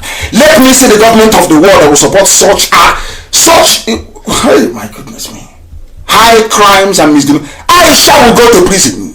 Aisha must go to jail. You don't know who we are. We never let go. They think they come. Hey, talk about something else now. Every time is Buhari. Every time they Photoshop. Rubbish. We stay on it. We are not going anywhere. We stay on it. That you may respect us and know that we are not like anything you've seen before. IPOB is not like anything. In your craziest dreams, you have never seen anything like IPOB before. Our madness is on a different level. As I told you before, if you want us to get to the gutter, before you come in, I'm there waiting for you already. Mad people everywhere. You blocked us, air, land, and sea. Egyptians were flying your jet. British army officers were on the ground directing the attack against Biafra land. Britain enforced air, land, and sea blockade. No food, nothing. We held out for 3 years. Talk less of now that Britain can no longer come. Okay, you're counting on the wickedness of Igbo people in America. Okay, I can understand that. They are counting that Britain will not come to help us kill all of you, but your brothers in America, they are so wicked that we know they are not going to help you. Maybe Biafra will come, and every aircraft landing from America will park it one side, under the sun, one side. Now, all those human rights groups in America that will be complaining, but there is a stranded aircraft in Biafra full of American citizens, start complaining from now. Because those your citizens, they are wicked. A plane will land because the first airport where the Biafra is Uli. So for symbolism's sake, that is where the first aircraft will land in Biafra. Once it's landing in Uli airport, once they say from America, we'll park you to one side. What? Some will be deported back. Biafra land, you are abandoned in a time of need. You want to come back. I come back and do what? All of you that believe in researching and specializing in rubbish, I hope all of you can see the wickedness of Igbo people in America. I hope you can all see it. You can see it now. You can see how wicked they are. That Fulani are in our villages. And they are waiting for us to call a party for them so they can dress very nice and come and display. Igbo people. Igbo. IG. When the time comes, they will be the ones to complain the most. And we will deal with them. And it is that time, believe you me, that they will know, hey, we are going to fight you now. We are going to buy one start to fight you. But now, they will not fight you. They will not come now. It is when we have secured Biafra land, they will buy, that time you will come. The Jews did it as well. You see, our brothers in Israel, you know, we are the same people. The same thing. Jews in the same America, before Golda Meir went, they petitioned them. They said no, that Ben Gurion cannot do what he's doing. You cannot make Tel Aviv the temporary capital of Israel. No. We want it's either Jerusalem or nothing. You know what they did? They never gave arms to Ben Gurion. But they went and bought arms to come and fight him. Not to fight the Arabs. No. Jews in America contributed money, bought weapons to come and fight their own people. Come and fight them. Not to fight Arabs. The same thing will happen now, and we will kill all of them. Don't bring it and come now. You think because you're in America, you watch Rambo, you think it is Rambo. You go and come, we'll teach you a lesson. We'll show you that wickedness doesn't pay. That your wickedness now in America will never pay you. And all the Sabo can never come home forever and ever. They can never come. Sabo can never come to Biafra land. If you like, if you're slaughtered by 10 amnesties, you can't come home. Man, people like, where is Bulagai? And you're playing with us. Because I know them. We went to primary school together, secondary school. You don't know who we are. We are IPOB. We are IPOB. Ask our enemies, they will tell you. Mad people everywhere. It was one Nigeria that cost us. I'm going to read a letter to you, an open letter from those that call themselves Niger Delta, from Pandev. I watch them. These days, when they want to mention Niger Delta, there's a type of their tongue will be vibrating. They are no longer sure because that's the height of stupidity. Once you say you're a Niger Delta person, you are an idiot, a complete and utter idiot. You are an idiot in the morning, an idiot in the afternoon, an idiot in the evening, and I'll prove it to you why you are a complete all-rounded fool. Nothing like Niger Delta. If you say Ijo, I will understand you, I will respect you. You say Yoruba, I will respect you. If you say Isoko, of course, fine. If you say you are a DBA, you are on me, you are none, I respect you. But open your mouth and say Niger Delta, it means you're a fool. You are raised in the zoo. You're a zoo animal. Your brain cells are not functioning. Not well. We must proceed. They wrote a letter from Pandevo. I call them every ethnic group have their own flavor. They say, oh, they are the others. I say, you're talking rubbish. When you hear Ayadeban to speak, you will know. You will know an elder is speaking with authority. Asking them, come out and protest on the street. We are here. When you hear a genuine elder concerned, you will know. Go and listen to what they were saying. A man I respect immensely, but you remember people won't write about it. Ayadebanjo. And of course, I hope that this other young boy coming up now, that he remains consistently consistent. He may inherit the mantle of Ayadebanjo. They wrote a letter from Niger Delta. They wrote now they're writing letters. The same reason why they hated, of course, maybe they have good reasons of hating an Igbo man. Let us go and see. Because Edwin Clark was a traitor during the war. He was a saboteur. The head of Pandef was a saboteur. Sabo. You know how funny, they know how to arrange to play their game. As I told you, that's why they put Opus Odema there. To play the game of getting them a loyal or Hanese President General come December of this year. Edwin Clark was saboteur. They brought him with ordinary Federal Commission of Information. He became useless to his people. Even at his old age, he cannot repent and say, God, forgive me, for I have sinned against your children. Edwin Clark. He's now a letter writer. He's writing a letter. Let us read the letter for you. NNPC appointment. Now they have woken up that there is nepotism. Now that Jigawa actually owns the oil in the southern part of Biafra land. Now they know it. Now it is very clear. But these are the same people that told you an Igbo man is your problem. Have you forgotten? These are people that said, oh no, Biafra is bad for you. And I kept preaching to you, telling you, the reason for that is because they want oil and gas. You never listened. Because you're deaf. The same thing, all of you are the same. All Biafrans are the same. Igbo, Ibibio, Efiko, we are all the same. The same character. The same bad character. The same bad character everywhere. You're not writing letter. And let me read the letter for the. Does Buhari exist? Is that Buhari? That thing that you saw today in a picture with Aisha, is that Buhari to you? Does that look like Buhari to you? I'm asking you a question. Is that Buhari? Does that look like Buhari to you? The answer is of course no, it is not Buhari. Because Buhari is dead. Long gone. All of you are grown-up men, old men, all deceiving themselves. Nobody can speak the truth. All deceiving themselves. If not for a brave Igbo woman, Dora Kunyili, they would have done the same thing with Yaradua. They would have gotten a mask, told the woman of rubbish. Yoruba papers will defend them, and the impunity will continue. Dora Kunyili said no, and she paid with her life. She was poisoned. And you want me to respect you? Dora Kunyili has my respect.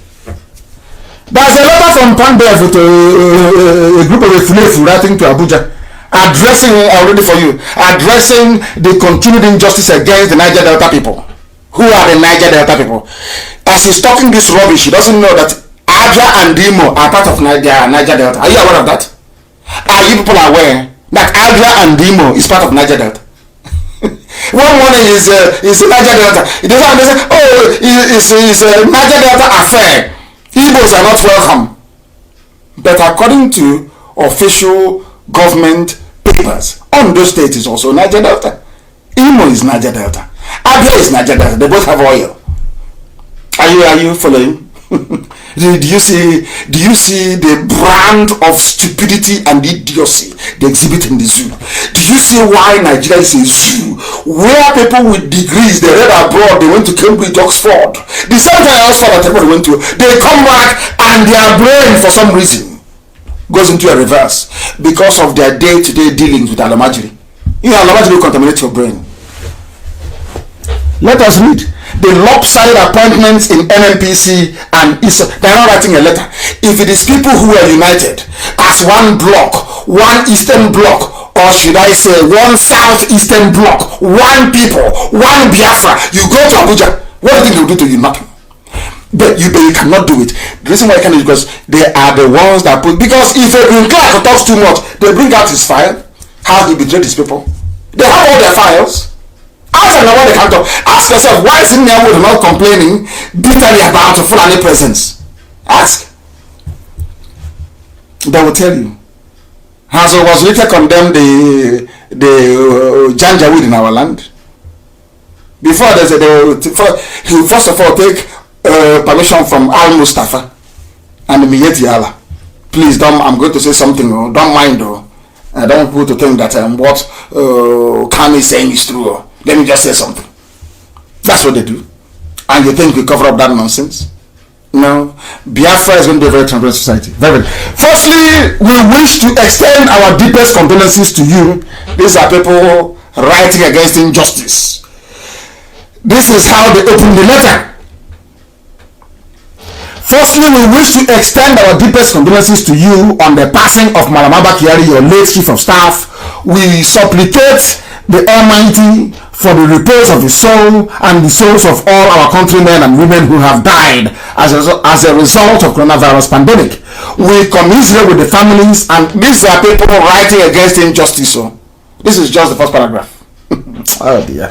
While we wish all who are currently undergoing treatment speedy recovery, it is our hope that government and all citizens will take even greater responsibility to stem the tide of. Let me go to what they're saying. They're talking rubbish as usual.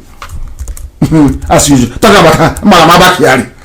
Mr. President, the leadership of PANDEF, Pan Niger Delta Forum, whatever it means, has in the last 2 months again been inundated with complaints over the continued seemingly deliberate and calculated sidelining of indigents of the Niger Delta region in appointments and redeployments in the Nigeria National Petroleum Corporation, NNPC. When you ask them, why do you hate an Igbo man?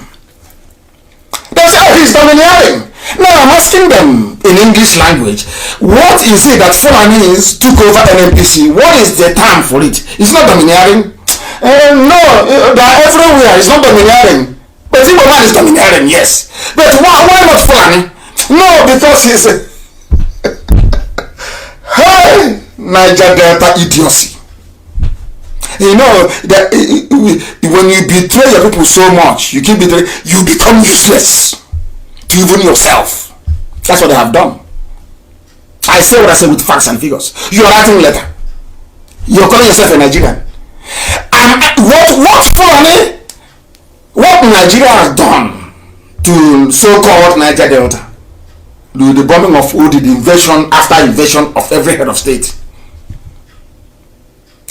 Is it comparable to this thing you said the Igbo people did to you? And what are those things? You can't say.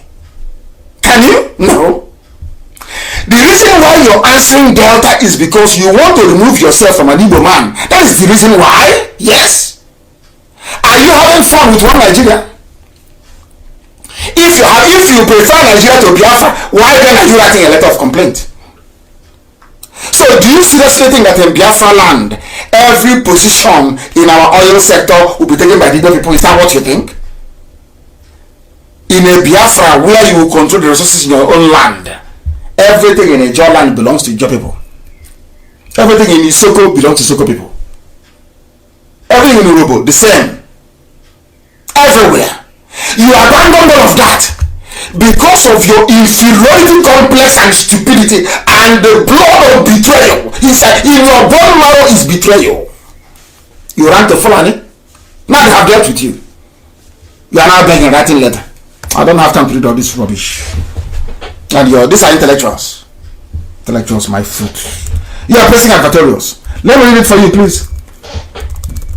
These are the people that you know if you want to be in one Nigeria with. Group Managing Director, NNPC. Group Managing Director is Melekolo Kyari. Not an Igbo man who are dominating them. You want to dominate us because of our oil. You want to come for Biafra because of oil. How how stupid, how insane people are. Who is in charge of oil? Who is in charge of oil? I ask you. It is a man called Kyari. You see, Fulani, as Lugard said, they are spendthrift. They know nothing. Their brains are empty. They move cattle. They procreate, and they spend money they don't have. Have you seen it? Why they need to place their people in key positions? Who is the finance officer of NNPC? Umar Isa Ajia. Is he a man? No. Who is the chief operating officer, gas and power? Yusuf Usman. One Nigeria with Niger Delta. Are you enjoying it? You want Nigeria? Are you having fun? Edwin Clark, you are a betrayer. Are you having fun with your one Nigeria now? Who is the chief operating officer, corporate services? Farouk Garba Said. Is that a little one? This was the nonsense they told you. They fed you with garbage during the war. Fed you nonsense. They dress like Biafran soldiers. They go to villages. They commit atrocities. They say, oh, they just came and kill us. Which is a lie. A capital lie. Now, have you seen it? Now, have you seen it? I'm asking you. Betrayers in Niger Delta. Everybody who calls himself or herself a Niger Delta is a saboteur. Sabot to the core. You are a betrayer. I tell you the truth. Here is the evidence. Who is the chief operating officer, refining and petrochemicals? These are the magic that didn't go to school. They have no doctors, but they're everywhere. His name is Mustafa Y. Yakubu. Who is the corporate secretary? It is Hadiza Y. Kumasi. Oh, hey, Arewa Consultative Forum.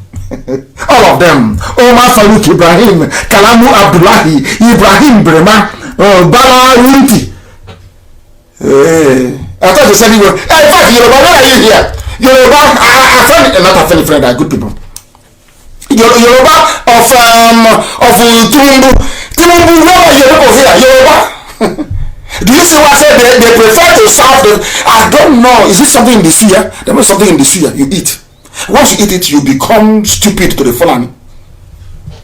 Who is the governance risk and compliance? Ibrahim Brema, Balawunti, Inua Waya, NNPC Shipping, Musa Lawan, Maso Sambo, Lawal Sade, Malami Shehu, Muhammad Abba, Abdul Kader, the whole NNPC, Alagoba, the whole NNPC. This was the NNPC in the clip that got me upset this morning, where our people, our own people, we are saying in Igbocha, we don't want any man to come back to NNPC to work. I have the video. Now I'm asking you, do you see how everything works? Now I'm asking you, you are from Igbo, you are from Ejo, you are from Urebo. Are you in NNPC? Top echelon? No. Have you seen it? This is an example that treachery never pays. Betrayal is not good. When you betray your people, you suffer the consequences. Have you seen it? That betrayal is not good. You call yourselves elders. See it now? Edwin Clark, when you were sabotaging Biafra, when you accepted ordinary commissioner for information to be close to Fulani, so you'll be the only cock growing in the village, you'll be the only rich man. Have you seen the result? Edwin Clark, as old as you are, okay, so have you seen the result of your treachery? Have you seen the result of so-called Niger Delta betraying Biafra? Have you seen your punishment? Have you seen it? Have you seen the position in Ogoniland? Have you seen, do you know what is happening right now in Bonny? Are you aware this evening what's happening in Bonny? You know all those fishes that were killed due to poisoning, people ate it and they are dying, and IPOB members are involved in Bonny right now. People are dying from eating contaminated fish. Are you aware? These are people that we are lied to. Your own flesh and blood, your own brother, somebody came from Futajalon, from Mali, traveled with cattle, with Nama, came to our land and told you that your own flesh and blood is your enemy. You accepted. You think God won't be upset with you? Is that what you think? Do you think you are foolish? If all Fulani, All of their families are there. Kumasi, Agiyari, all of them are all there. All of them. And you ask yourself, are the Fulanis the best petrochemical engineers you have? Of course, the answer is no. But you see them. That's why they want presidency. It's our turn. It's our turn. Every year is their turn. Because of this, they produce nothing. They contribute nothing to the economy. They are as useless as a used tissue. Absolutely rubbish. That's why they want power. And who made it possible for them? The traitors that call themselves Niger Delta. You can see it. Anybody who calls him or herself he wants to open their mouth and say Niger Delta, they are traitors. These are hardcore traitors. I want the light to be shining because we are remembering those that passed. We must honor and remember them. We must honor them. Very, very important. We must honor them. NNPC is gone and they are begging. The oil producing, listen. They said the oil producing zones. I'm reading this part for those idiots that call themselves Niger Delta that say you want our oil. I want to read. This is from Pandev, from the arch creators themselves.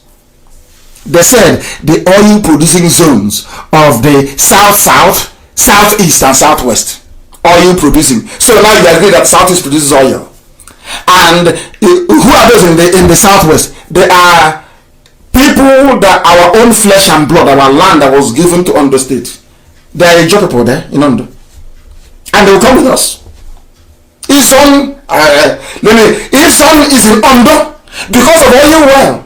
They reduce the boundary to put our people inside Ondo because of oil well. That's how they say southwest. If you hear southwest, you think that everywhere in the west is full of oil. No. It's our land that they give to them. But we don't mind. As long as they come back. And we'll give oil and gas for free. We're not doing anything with it.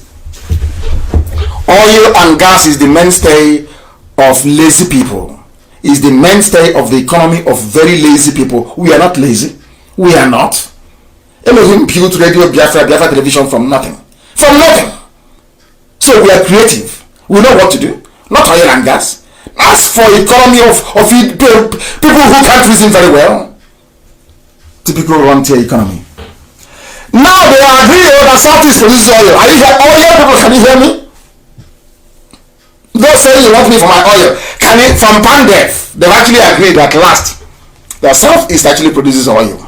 And most of the oil come from Southeast and gas. They just pipe it on the ground because no ship can come there into the hinterland and take it to the shore and they'll just ship it to the coastline. Simple arithmetic is lost on them. Tomorrow night, one idiot will write from somewhere in Arugungu and write rubbish. You Biafrans now, take your 5 states and go. I say you're a fool. Opobo is Biafra, isn't it? Is Barana, don't they speak Igbo in Opobo? Is there anybody in Opobo who doesn't understand Igbo language? Is anybody not Igbo? I heard somebody mention saying something today about Edo. You're in Edo. Biafra wants to come into Edo, and I'm just laughing at them. And I said to the person, can you confirm to me that Ishan women, Ubaji, that's their name, not Ishan. Ishan women, do they tie 2-piece wrapper? I said yes. I said of course they're Biafrans. They said, they're in Edo. We Edo. I said no. Igodomi is different, not Bini. I went and did some research. The proper name is Igodomi. They are calling them Niger Delta now. Their proper name is Igodomi. That's the proper name, not Bini. Bini is not the proper name. Igodomi is the original name. As I kept researching, Igodomi means the key that opens the key. You understand that? And Igodo is what we call key in Igbo land. I'll get to that later on. I'm just trying to let them understand that we know history. We know the history. The name is not Bini. The name is Igodomi. Go and research it very well.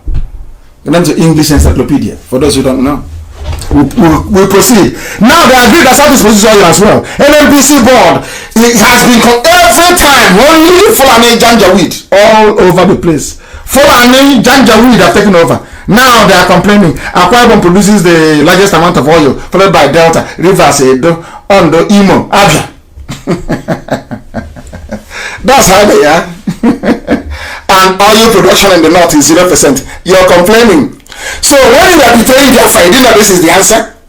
All a Fulani man needs to do on the advice of the British is to divide you into two. Once they divide you, you keep saying you want us for your oil, they are sucking the oil themselves, eating everything. So when you complain, it's like pouring oil on the back of a tortoise. It doesn't make any sense. You can complain from now till the kingdom come. You complain and you go and sleep. What can you do? Nothing. When you were betraying Biafra, I didn't know. You're telling me that an Igbo man is so wicked that should they be in charge of any government that they will make sure that I'm telling you, somebody from there will come up and say this is not good. We won't have it. You call yourself Niger Delta. Niger Delta of Nigeria. Look at the result now. Because I have no shame, no class, no dignity, no self-value, no worth. Keep on deceiving yourselves.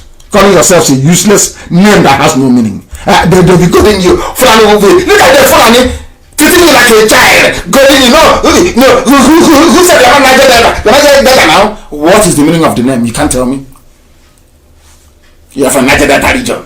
And you think these are our people? No, they are all Alamajiri on 3,000 a week to writing rubbish. That's why I'm very, very glad with what IBB family is doing in Bayelsa. They are doing marvelously well. They copied everybody here.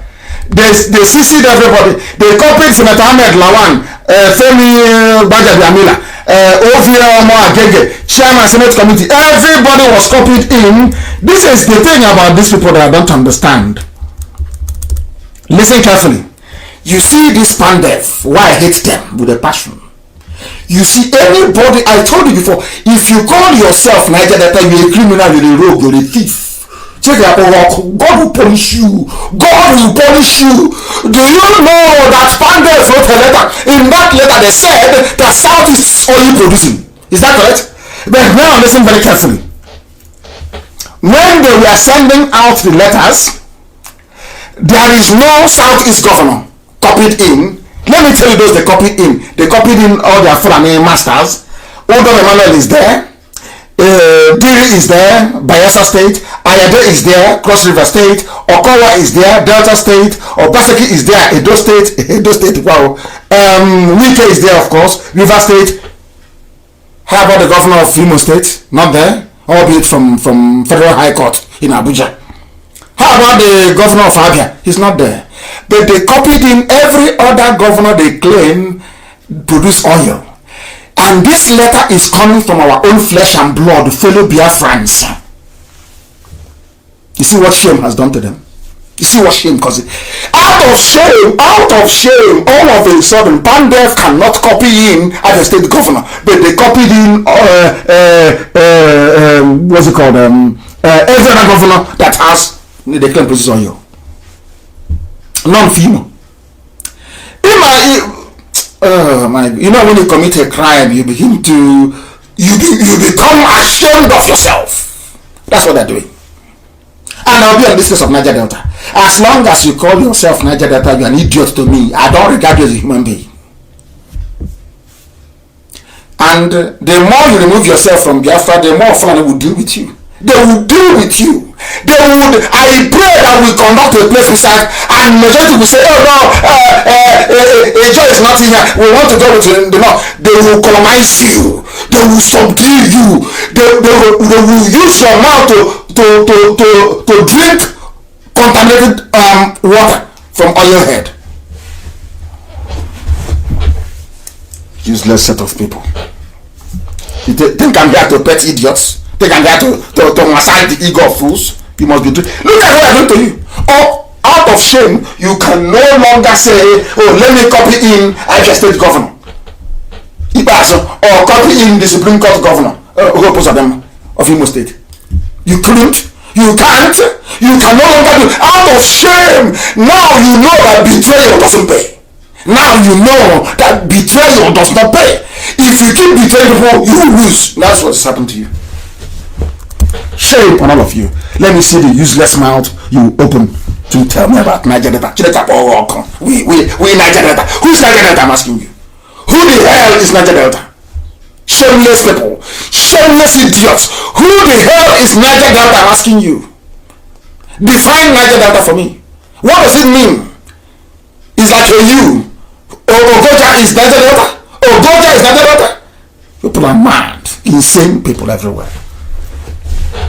And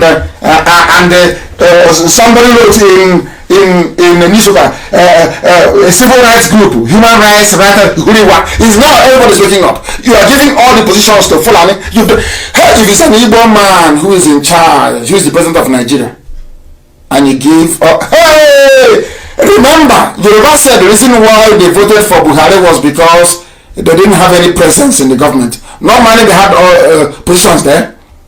Not minding. What time is it, please? The time now is 10 minutes. We've gone for nearly 2 hours. Unbelievable. I didn't even know that. I didn't know that. And it's holding up very well. Do you know that Yoruba said the reason why they did not vote for Jonathan was because there was not enough Yoruba in it. But now, what is happening? The vice they have is missing. Is it not missing? Is it not missing? In fact, they are collecting money. I think it's works. Is it works, mines, and all the nonsense? They are now happy in the government, and the poor people are suffering. There are poor people everywhere, even amongst the Fulani Alamaji. Instead of all these poor people to sit down and say enough is enough every time, respect the elders, but the elders are the ones killing us. They are the ones killing us. They are the ones selling our land to Alamaji. They are the ones now begging. After betraying Biafra, they are now begging for Fulani to have mercy and maybe give us one position now. And they're not dominating you. It's only when it comes to you, but you start running your useless unable to be talking rubbish with your useless mouth, stinking mouth. You're talking nonsense. Niger Delta about welcome, mad people everywhere, idiots. They have taken, Fulani has taken over everything. Now you people have woken up. Everybody's now shouting, Fulani this, Fulani. So you never knew that before? You never knew that before? Or you are too hopeless and too stupid to understand these COG black people cannot reason very well. You can't reason. There is an opportunity now to correct everything. The opportunity is there to fix everything. Once it is out in the open that Nigeria has no president, they can no longer hide. When is that boy going to speak? Do you think he's ever going to talk? And which software will they have? We don't have. I am asking us a lot. Which software will the Chinese have that we don't have already, waiting for them? Ordinary picture. You've been trying all this while to Photoshop yourself into relevance. It's failed. Every picture you bring out, once you look at it, will tell you where the faults are. Everywhere. And as I've told you, once they issue a picture, quietly go to that picture and keep magnifying it, expand it. You will see that the face of the idiot wearing a mask will dissolve. That's why you can see, to let you know it's all fake. All fake. Hey, are you telling me how? Now they think it will insult us. Oh yes, very stupid. He's a psychiatric case. They think if they say that, we will stop. You don't know that is where we get our energy from. If I'm not a madman, I'm not an agitator. Well, is an agitator normal? When you're fighting for freedom, are you normal? How can it be normal? Fighting for freedom. In simple everywhere. These are people from the south still begging the north. One, Naho wrote, is a veteran journalist and activist, Peter Naho. He called for restructuring. And I'm telling Mr. Naho, you are wasting your time. There is nothing like restructuring. We are not interested in your stupid restructuring. If what Fulanis are doing to you is not enough to tell you that you should go your own way, that means you're even a worse fool than I had thought. They say I insult people. Why won't I insult you? You're a black man, you're stupid, and you want me to tell you that you're intelligent? Is that what you want me to say? Oh, it's nice, oh. I don't do that nonsense. I don't. I have no time for idiots. How can you be talking about this stuff in a country where a president is dead, no vice president? A woman who was not elected brought her lover into the villa. Are you people insane? Are you mad? What are you restructuring? It's not to talk about breakage. Everybody talk about restructuring. Let's restructure the politics. Are you insane? Some of you cannot speak very well because you are compromised. Allow us to speak. because we are not compromised.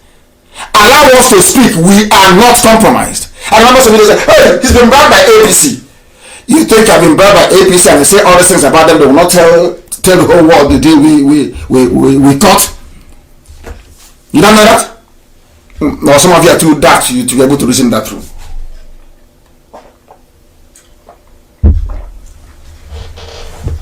I had a sip of water. Peter Enahoro, go and tell yourself and your friends we are not interested in any stupid restructuring. All the nonsense about region, 1960 constitution, rubbish. We want outright independence. We are going to conduct place beside referenda everywhere, every formation, every nation. We ask you in simple English, do you want to be part of Biafra? Yes or no? If you say no, we say bye-bye. But the day the Fulanis will come to take your land, we will not come to help you. Simple. You think we are begging? Why should we beg anybody to be part of Biafra? Why? When we know that after 6 months of Biafra's independence, you'll be begging to come in. You'll be begging for visa to come. Why must I begging for what? People that resisted the whole world for 3 years. Russia, Britain, Egypt, OAU, Yugoslavia, name it. You think we'll beg you to come and join me? You're insane. You see me begging? Mad people everywhere. And in the middle of all this nonsense, people are busy selling our land to Fulani. And you want me to be happy, to pamper you, to tell you you're a nice person. Oh, how nice you are. Oh, unbelievable. My happiness today is that even clans in Edo and the great Bini, I love Bini Kingdom, I've been saying it from day one. I love their tradition, I love their culture. It's Igoromigo, of course, it's not Bini, it's Igoromigo. I love their culture, I love their warriors. They went to war, they fought like the Biafrans, they fought the British. They fought the British very well. They are the owners of Lagos. They called it Eko. Omo is a Bini word. So to say, Igoromigo is their name. So you don't know that? Omo is a Bini word, it's not Yoruba. For your information. For your information. And I was asking, as I was doing my research, I went and I asked, what is the meaning of Eshan? And somebody said, Eshan means the people of God, Umuchubu. I said, are you sure? They said it's Umuchubu. But then I did further research. I went to the map. And I now saw the reason why some Asian people said, Ishan I think it's called, that they are not Asian. That their actual name is Ubiaja. And there's a place called Akahia. These are all Igbo sounding names. And then I looked at the map further, and the map is now telling me that Asian, they are called, the name is not their name, because when they accepted the name, they call them Ewu Asian. Ewu, E-W-U Asian, Ewu, which is good. I saw it in the map, I was flabbergasted. And look at, from Asian to Ewanke is not very far. Not far at all. Unbelievable.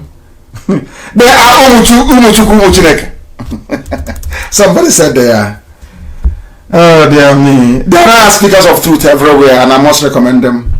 As I said, the young Yoruba man, if he continues that way, our own Simon Ekpa, if he continues that way, and many others, which I shall go through later on. Efe is doing very well.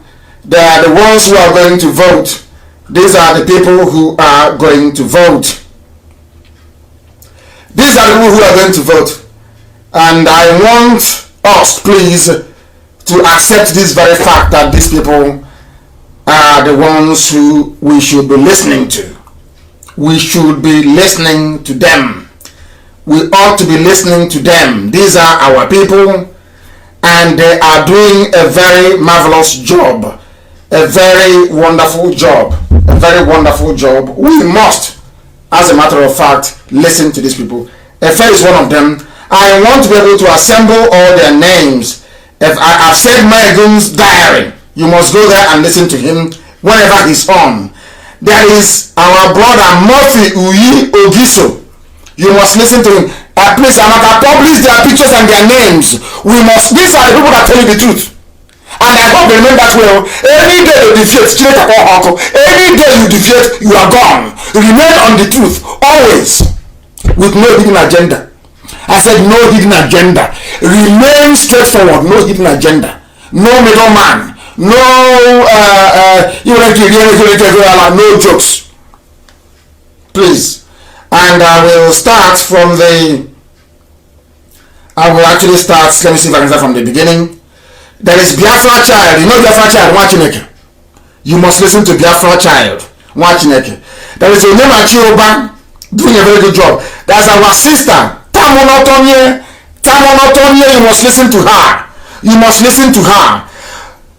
Efe, Owanobo Efe, you must listen to her. And then our sister, I was that today. I couldn't stop laughing.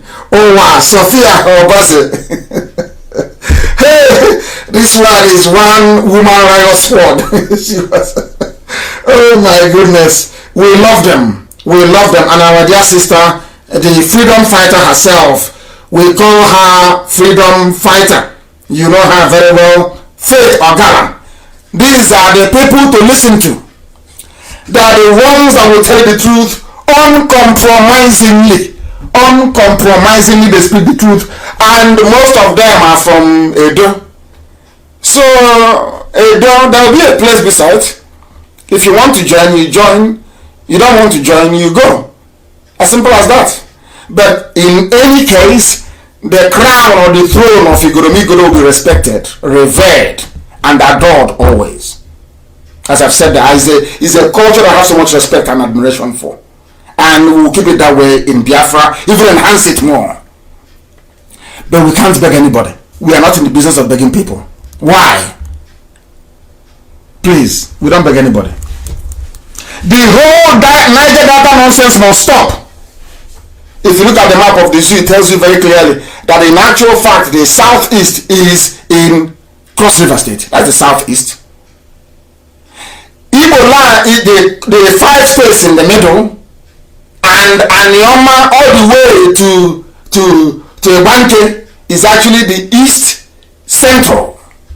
They are the central states in the east. And then you come down, you have the south of Biafra, which is Akwa Ibom and Ijoland. Very simple. But they keep changing. Nigeria has no north, but it has south-south. You know, there's no north in Nigeria. What you have is northwest, northeast, and the middle belt. There is no north. But in the north, there is no north. But in the south, there is south-south. Not only south, but south-south. These are some of the things that I expect people to be able to reason through, and not that they're playing with us. And there's anybody telling me Port Harcourt, I will block you. I will not talk to you again. A white man cannot come from Britain to give me a name. I don't subscribe to that rubbish. I don't buy into that inferiority complex. We don't buy into it. Port Harcourt is Igbocha. If you write in IPOB and you say it is Port Harcourt, your post will be deleted. Your articles will not be published. There is nothing like Port Harcourt. Nothing. It is Igbocha. That's the name. I can't go to England, go to Liverpool and call it Port Okereke. Are you mad? A white man to come to your land and it's Port Harcourt. I live in PH. Fools everywhere. Fools everywhere. What is your name? What is your name? Igbocha? If you don't know, not Port Harcourt. Harcourt is dead. He's a man. He was a morally bankrupt, depraved man that used to sleep with little boys. You don't know that?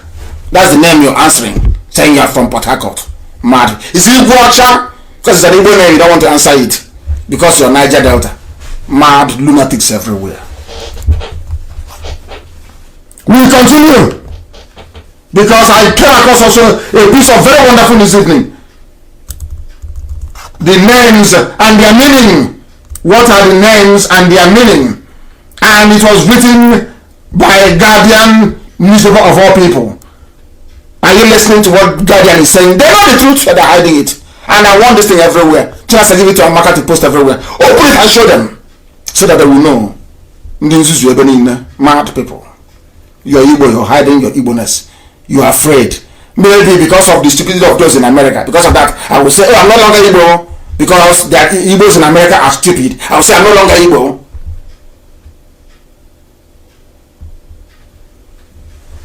Nonsense people everywhere.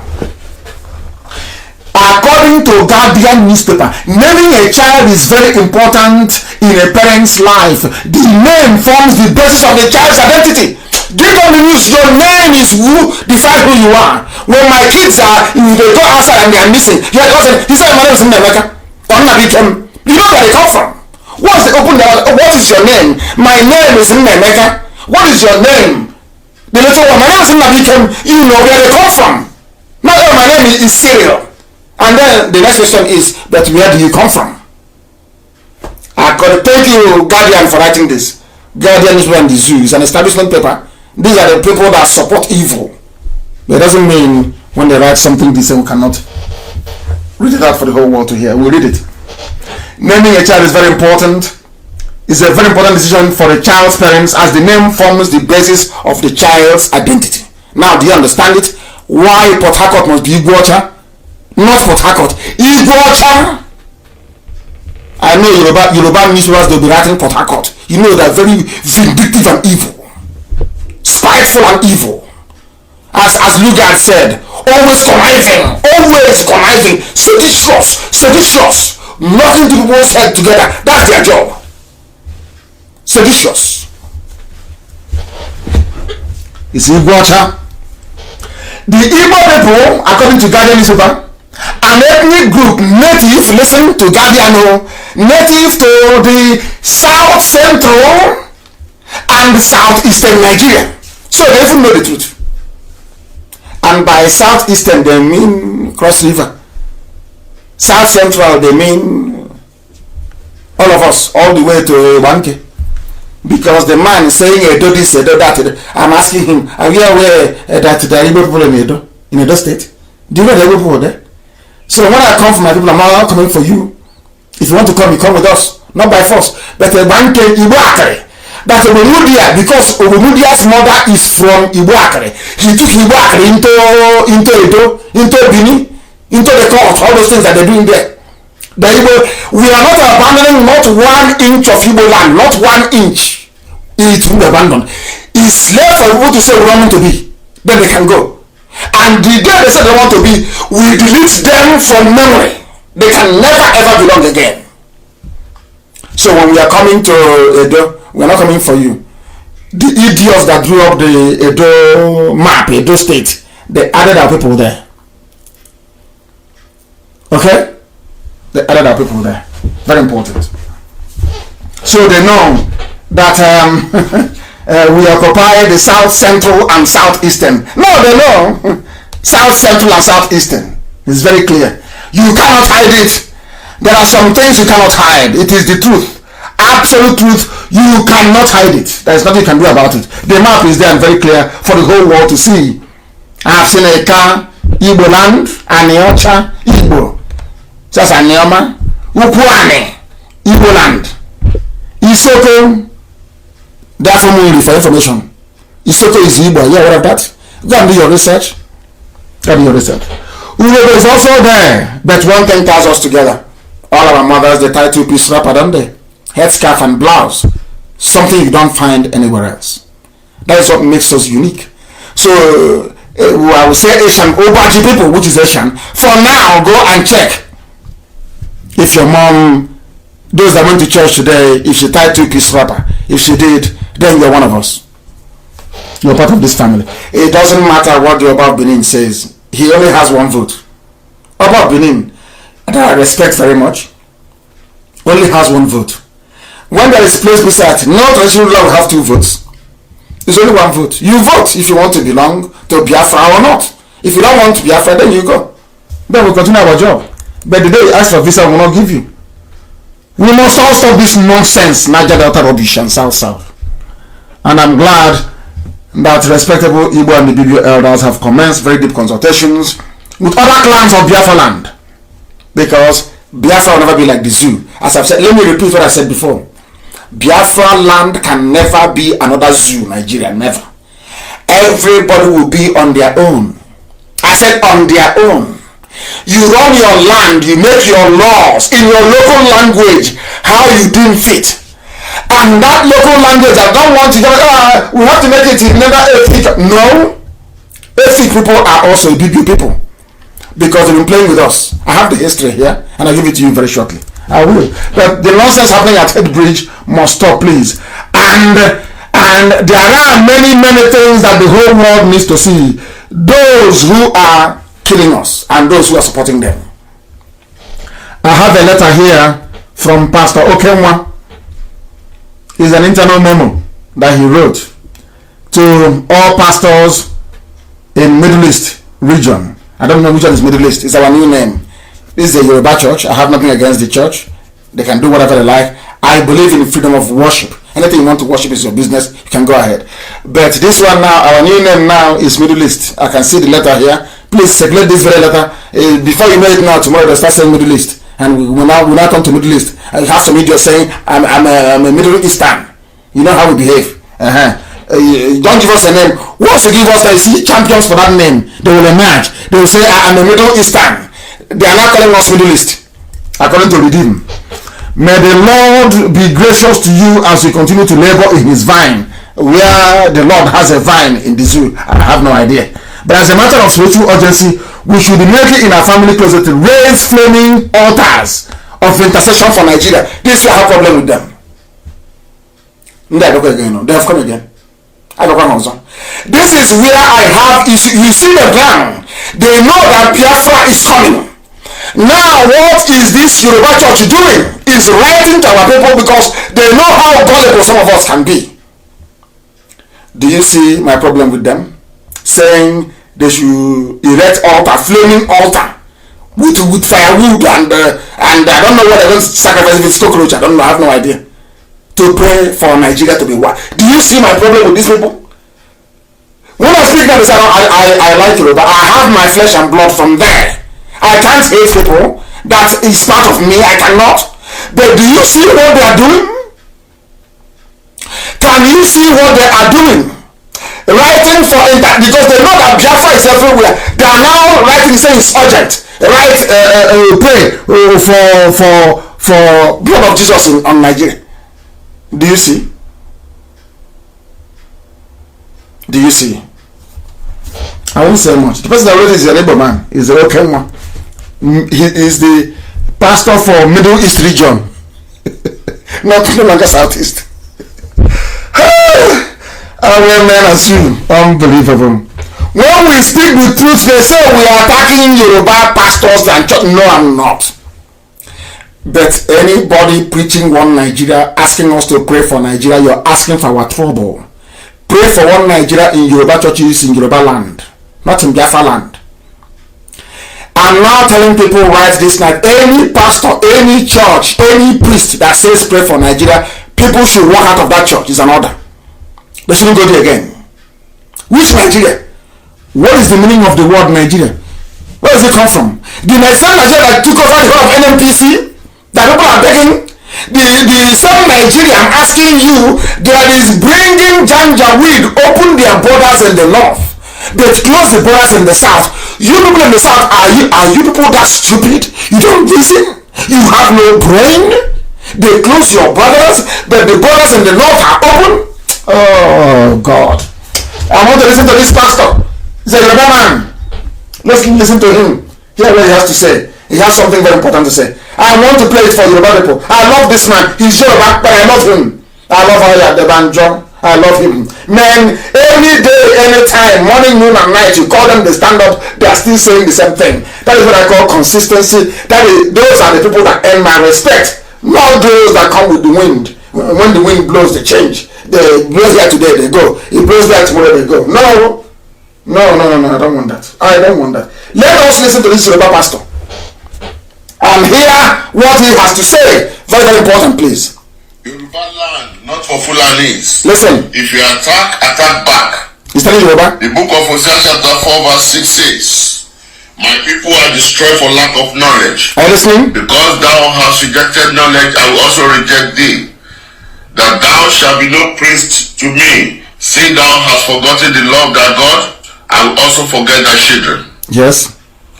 Yoruba youth, it is time for you to wake up, to form a formidable group within your localities, and be ready at any time to defend yourself. This is a priest.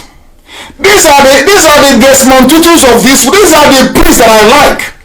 A priest speaking the truth, not talking rubbish. He don't say one Nigeria. Please, he circulate this very video everywhere. Put it on my wall and they may see it. He's a Yoruba man. These are the people that I love and respect. Not those from Sierra Leone. You know there's some Yorubas from Sierra Leone, like the Tinubus and Okoya Thomas. They came from Cameroon. Sorry, from Sierra Leone. Let's continue. From Fulanis and total Islamization of Nigeria, and make Oduduwa Republic a reality. Oduduwa Republic. Yorubas, how long are you going to remain dumb? To believe lies of pastors and governors and cabals? Are you listening? This is a minister of God saying that, asking Yoruba youth, how long are you going to listen to lies from pastors from within church? For how long? Ask you to pray for one night. This is a man of God. This is a pastor, a Yoruba pastor. Let's listen. Let's listen. Yoruba land, not for Fulani, in your localities, and be ready at any time to defend yourself from Fulanis and total Islamization of Nigeria, and make Oduduwa Republic a reality. Yes. Yorubas, how long are you going to remain dumb? To believe lies of pastors and governors and cabals and coward obas. Coward obas.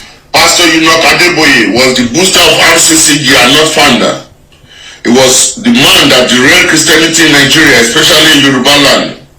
I am not judging, but he created classical and modern Christians in RCCG that made many people to fall to the trap of Satan through fornications. He commercialized school churches and deviated from the way.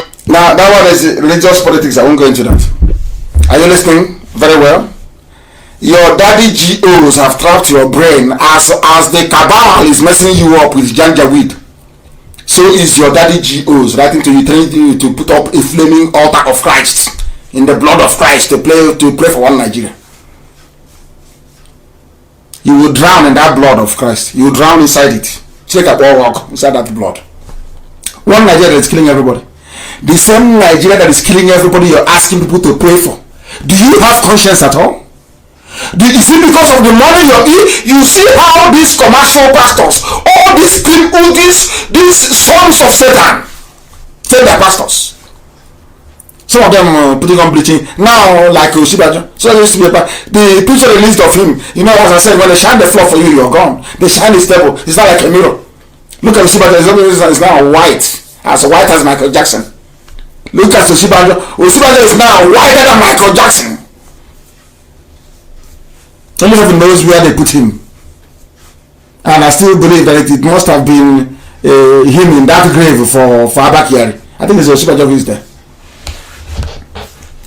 Yoruba pastors must repent. Asorok is empty. Where is your president? I'm asking them. Where are the people making it possible for the Janjaweed to invade our land? Where are they? Are you people telling me that your Nigerians are blind? You cannot see that the coffin they used to bury Abakari, there was blood inside it. Are you all blind? Are all of you blind in Nigeria? What is your Fulani giving to you people? All of you are cowards. You do nothing. You support evil. You support evil. Whose blood is in that coffin? If it's not the Sibajo, then bring the Sibajo out. Let us see. If you are telling me that they did not shoot Osibajo in the head and bury him and bring him out Photoshop, now Osibajo is now looking white like a ghost. Bring out Osibajo to address the world and speak Yoruba. Allow him to go to his village. Let's see. Osibajo is dead. I'm telling you the truth. Because once they start bringing out, because there is no need to Photoshop a picture. Only if they want to play a game with the world. If they hold Osibajo back, they will say, oh, Nnamdi Kanu will complain and say Osibajo is dead. So at the last minute, when he wants to expose the dead Buhari and the scam going on, they will bring him out and say, oh, can't you see? Osman is alive, oh, he's been lying to you. That could be the only reason.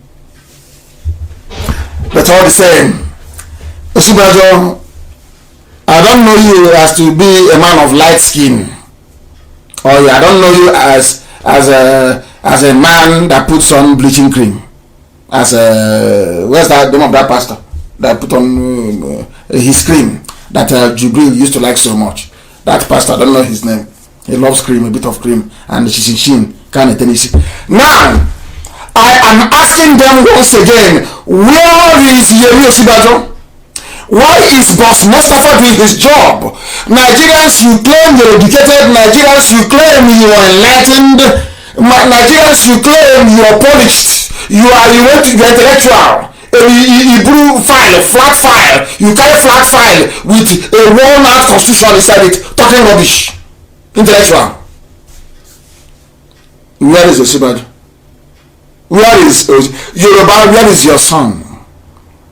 Unless you're in on this Jubril is now gone. Unless you're in on this Fulani fraud, where is your son? We don't want he was in a meeting. Can't you see his picture? Can't you see his video? We want to see him outside talking to people. A live press conference. Look at the blood-stained coffin. Look at Osibajo's picture. I posted it earlier. The table is now shining. They surrounded Osibajo with so many bottles of water. You think if they're advertising table water or pure water inside Asoro, come on. Look at the bottle. He's now, I don't know, he survived COVID-19. Did they ask him to start drinking water? Look, now they now use bottled water to decorate. It's the new in thing now, bottled water. I'm losing me. He's now a bottled water man. The face mask he's wearing is up to his eyeballs. I don't think this man is alive. I'm telling you the truth. Because it won't cost them anything to bring him out.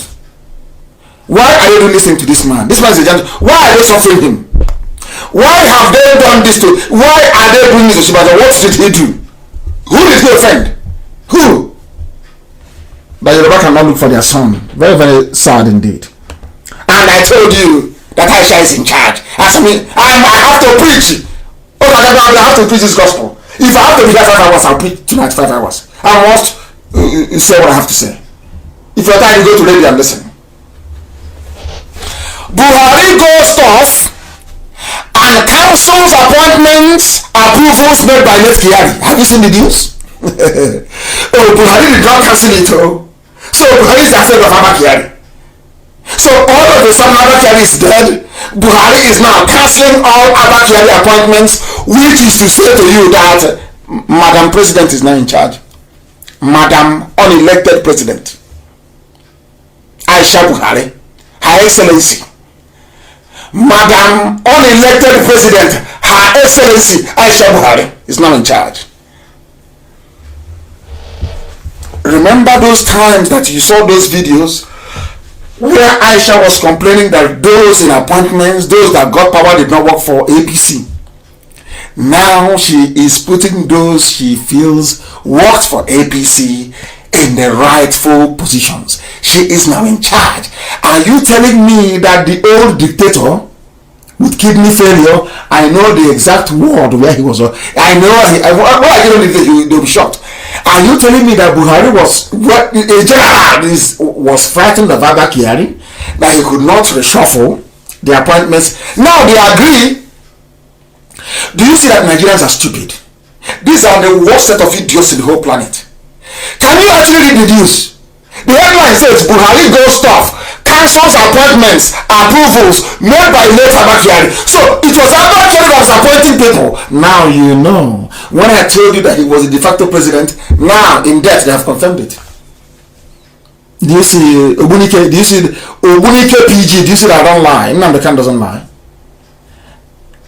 They brought out one Yoruba idiot yesterday. He's a psychiatrist. He's a psychologist. Why won't I be angry? And the psycho. You are in a zoo. Who is normally in a zoo? Who? I ask you. Look at them. All of a sudden, Abba Kyari is dead. Even the journalists, even people quoting from us, they are so daft, don't know anything. Buhari goes tough. Tough now that Abba Kyari is dead. Councils appointments made by who? By Abba Kyari, not you, the president. Oh. Hey! Zoological Republic. Do you see why they are fighting online? Do you see why they are struggling every blessed day?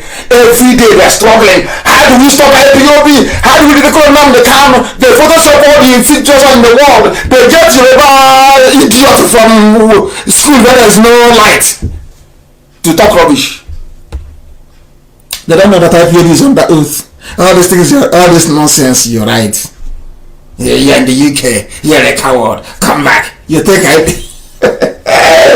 so they think if they keep writing it, stupid, idiotic Igbo men especially will latch onto it. Is that what you think? Is that what you think? Elohim has destroyed the zoo because of us. We have destroyed Nigeria. You're not going anywhere. That idiot is there taking Idel Fitri with a mask, doing all that. You're only in Asorok. He cannot speak. He cannot travel abroad. You are trapped inside Asorok. And I'm sure before 3 years, Aisha is a young girl. She'll get pregnant again. Aisha is young. And in Islam, they cannot do abortion. So let me see what she's going to do. She'll get pregnant soon. What am I got to him? Then I'll see you. Maybe they'll say it's idiot in the zoo. I don't know if say it's Holy Ghost that got Aisha pregnant. It's Holy Spirit. You know they are fools. And idiots will believe it. That small boy will impregnate you. That little boy, look at his eyes. All I told him, he will impregnate you. Your eye will clear. You want to play Marie Antoinette as a hard woman. Your husband is dead. Instead of you to bring your husband back and bury your husband, you are with your lover inside that rock. Abomination in Islam. And you claim you're praying to God. You're praying to Allah. And Allah will listen to your prayers. Because you're deceiving Christians. You're deceiving Biafrans. Because of that, somehow, God will forgive. Allah will forgive you. That's why they claim. So if God will ask them, why are you doing this? They say, oh, I want to go and capture Biafra land for you. You know, they're infidels. I want to go and capture them. Where you are capturing Biafra, and that boy will capture you and impregnate you. Then your eye will clear. Your eyes will clear. Then you know what you've done to yourself. Buhari goes tough. Council's appointments. Approvals. So it was Abba Kyari that was appointing people. Now you people agree. Now you people agree. We have destroyed the zoo. We have completely destroyed the zoo. It's gone. This is not for envy or jealousy. If you like as an Igbo idiot, be as envious as you like. Let that envy kill you. You can never be like us. Never, ever, ever. Buhari go tough when Abba Kyari is dead. And even we have degrees, yeah? You read in Cambridge and in Oxford and in Princeton, in Harvard. Yes. Your common brain cannot tell you what is going on. So you cannot ask yourself, how come you're cancelling appointments and approvals made by late Abba Kyari when you're the president and you're alive? I know Mr. President. He's a good. Which Mr. President or Mrs. President? Is this what you're talking about?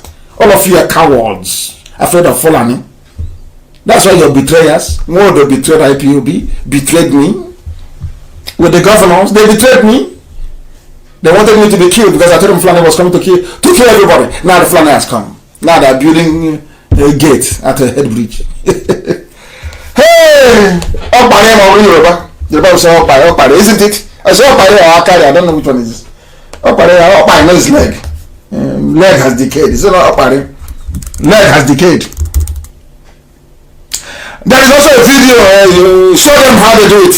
Amaka, please post it. Let them see the young boy with Aisha. This boy, people are busy doing Yahoo 419, asking a 90-year-old white woman to marry them that they love with them. When this boy came from this is not Jubilee, of course, because Jubilee is dead. Came from nowhere. He gets money, pretends to be a president, and sleeping with the wife of a president of a country, all of the, and the country thinks he's the president. He's having fun. This is proper Yahoo, proper 419. This is it. And all of you claim you're smart in the zoo, you're intelligent. Look at the pictures, I posted them. Repost those pictures and tell me if that's an 80-year-old man, 80-year-old Buhari. Tell me, with double kidney failure, brain damage, tumor in the brain. I have his hospital records. Mad people everywhere. Lunatics. Is that an 80-year-old man? Is this boy 80? No wonder Aisha is shining. Why will she shine? Well, one fresh blood is blamed on her in your zoo back walk. Mad people everywhere. We must continue. Look at the Photoshop pictures. And I challenge them. Show me Aisha Buhari with dead Buhari before 2017.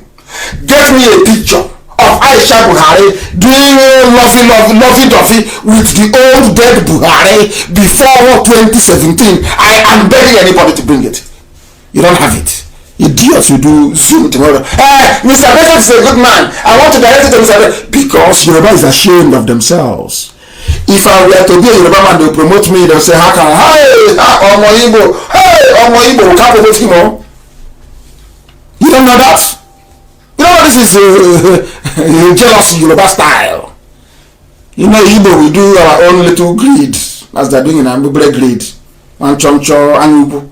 Yoruba, they give you the raw one. The raw jealousy and envy. They're wondering how come, out of all the people to be saying this, how come it's Nnamdi Kanu? If I were to be a Yoruba person by now, oh my goodness. You pay a ticket to come and see me. You pay to come to see me. Because I'm not from them. That's why they behave the way they do. Very vindictive and evil. Not all of them, it's the media I'm talking about. Look at the picture with the coat of arm on the rug. Look at his cheeks. They're going to tell he's wearing a mask. Look at his cheeks. Look at it. Puffed out like puff. Look at it. Can you see it? Nigerians, are you all of you blind? 200 million people are all of you blind. Are you all very stupid? You cannot see? Can't you see the picture? Every night this boy. Hey! Some people are lucky. God bless me comes in many ways. So there's no greater God bless me than this one. This boy. Hey! Some of you are going to plan to go to heaven. The boy is in hell. He has rock. Jesus is all full time in Asrock. He's living life full time in Asrock. And you're running around doing one Nigeria with APC. Your age-mate is in Asrock. Holding down Aisha. You're busy running around with laptop. You're doing Iraq 3K a week. You're doing 3,000. Your age-mate is in Asrock. Keeping Aisha honest. And you're there doing Iraq for 3,000 a week. Yeah, I believe in Nigeria. Don't go to Nigeria, it's because of their oil. Your age-mate is in Asrock. Look at him. Shining. Aisha is shining. Everybody is clean and shining. Hey. Nigeria is a drama, I'm telling you. One massive drama, zoological republic. And who will be there to support them with BBC Igbo? Supporting Yoruba papers, BBC Igbo. Very sad. There was something I wanted to preach this very day. Hey! There's no time. I have to make an exception. That is a very particularly important preaching I wanted to make. To let people understand, I think I must preach it this very day. I will preach it because they have turned Ubunike into another new Sokoto. Maybe as we have Katsina Allah in Benue State, we now have Sokoto Allah in Ubunike. That will be their new name, Sokoto Allah. They have now given it to hey, unbelievable. But I must praise Iseluku people. I must praise the Iseluku kingdom. Because they have rejected Miet Yala money. They have. And the reason I'm saying that I have to preach this gospel. I can't say I must preach it. Miet Yala went to Iseluku. And Iseluku said no. Iseluku said no, we don't want to have it. We don't want you here. We don't want no market, no Hausa market. No, sorry, Hausa blood are victims. It's no Fulani market. Yoruba, you are busy dividing us. You come, you say southeast. Now we now have Middle East. We used to have East Central, the southeast, south, up south, down south, east south, west south, everything. But Yoruba people were never one people before. The Yoruba nation, you people were not one people before. Hey, hey! I have come to Yoruba, they have cut me off. Hey! Facebook, they have cut me off. They have cut me off. I must go back to Facebook. They have cut me off. I must go back. You must tell me. We are live and direct. They are wasting their time. Elohim gave me a gospel to preach, and that gospel I am going to preach. I must preach it. They have cut everybody off. Because I was demolishing Aisha. I was demolishing Aisha Buhari, and they cut me off unceremoniously. Unceremoniously, they cut me off. Very, very sad indeed. Very, very sad indeed. But I must preach the gospel of heaven. This is a live presentation. We are Radio Biafra, and humanity is paying attention. We are destroying the zoo. And the Yoruba boy in Facebook quickly cut me off. And they think I can be nice. I can't be nice to people who are evil. I can't be nice to you. Are you drunk? I can't be nice to you if you're evil. I can't be nice to you. We are going back to Facebook. We are going back to Facebook. We are back. They can't stop us. If you cut us off 10,000 times, I will return 10,000 times. I will preach the gospel that Elohim has given me to preach. In truth and in every honesty.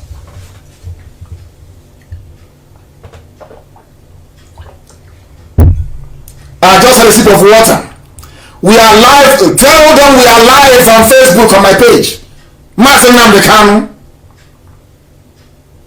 We are live on my Facebook page. 400,000 followers, which is nothing anyway. But that's what Facebook allowed me to have. That's the original one, the original page where you can find me. My goodness.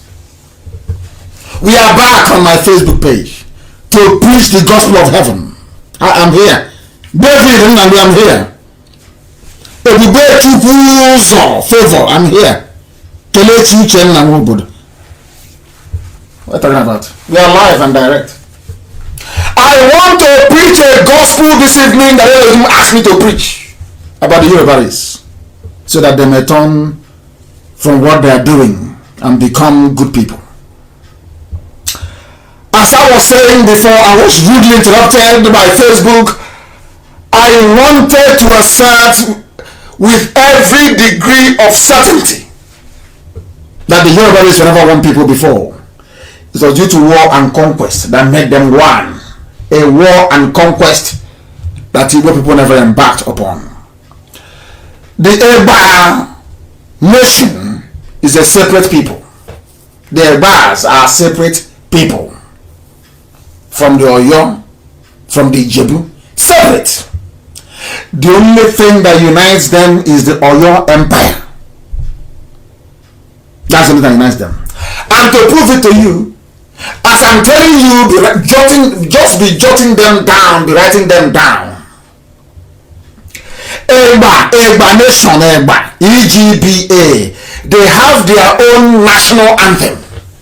Do you know that? The same way Urobo has, because some of you don't know that the song I play these days first, before I play Rex Lawson, is Urobo national anthem. Some of you don't know. I play it. If you like, I can play it for you again. Yoruba they have their own national anthem.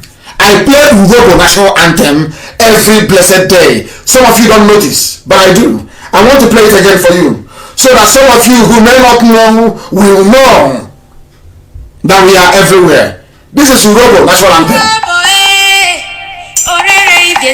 Urobo national anthem.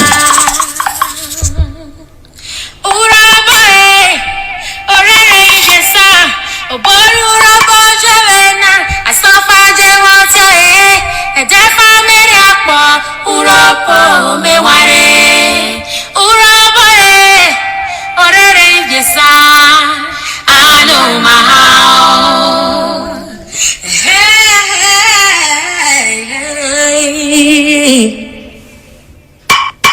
Ihururobo kera abari nyama Ihururobo kera abari nyama Ihururobo kera abari nyama Ihururobo kera abari nyama Oborurobo jerena asofa jewata edefa mere akpo urobo meware urobo orere jesa anu mahao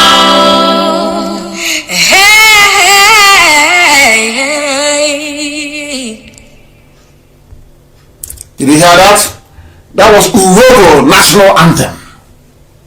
The same way that Egba in Yoruba land, Egba kingdom, they have their own national anthem. They have the Egba anthem. I don't speak Yoruba. I would have tried to read out the words for you. But I know this was a Lori Oke Owun Upetele. I don't want to make mistakes, please. They have Egba. They have their own national anthem. I want to prove to Yoruba journalists that this their divide and rule is not good. It is not good. Yoruba, your divide and rule, this thing you're helping Fulani to divide people and conquer them is evil.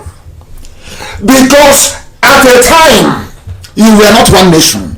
Nobody has dug in to be saying, by age, the woman, a man, or your man. No. We respectfully refer to all of you as Yoruba. And why do you always want to come into Biafra land to divide people? Why? Oh, because you two need access to oil. I've forgotten. Alakija and Otedola. It's all oil, isn't it? Zoo. What happened to the Yoruba? What is happening to us now happened to them. What is happening today to us happened to them. Do you know that I'm going to give you a bit of history?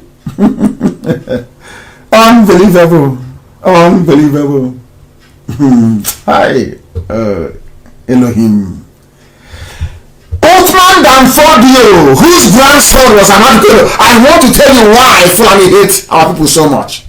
I want to tell you why Fulani want to take over Delta State. I want to tell you why they are in Opanam, which the Obi of Opanam or the traditional ruler in Opanam did not see. I want to teach him tonight what he never knew. The all-conquering Fulani man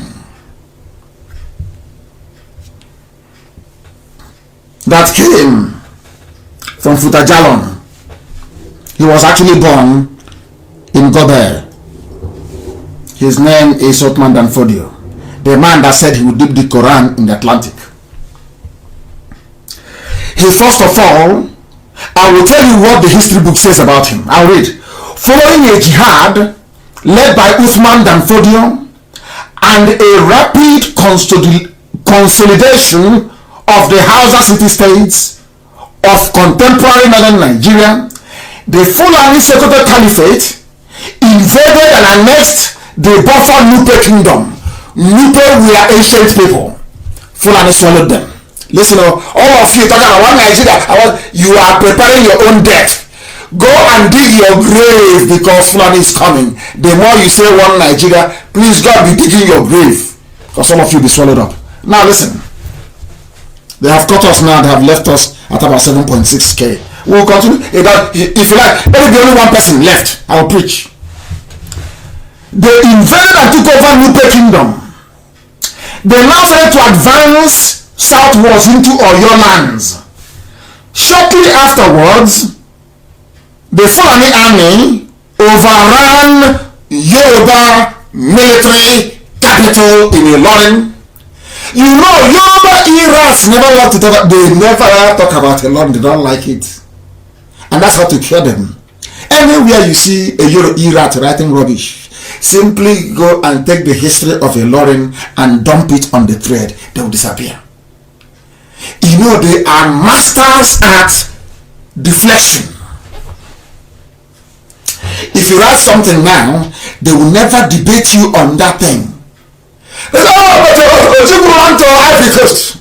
If you're stupid, you follow them. Ignore them. Bring them back to the subject matter. If they refuse, after 2 attempts, you give them a Lorin. Anything they say, you remind them of a Lorin.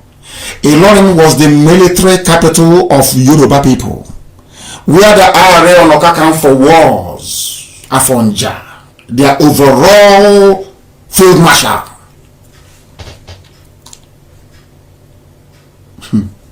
It was overrun by the Fulanis. They overran it.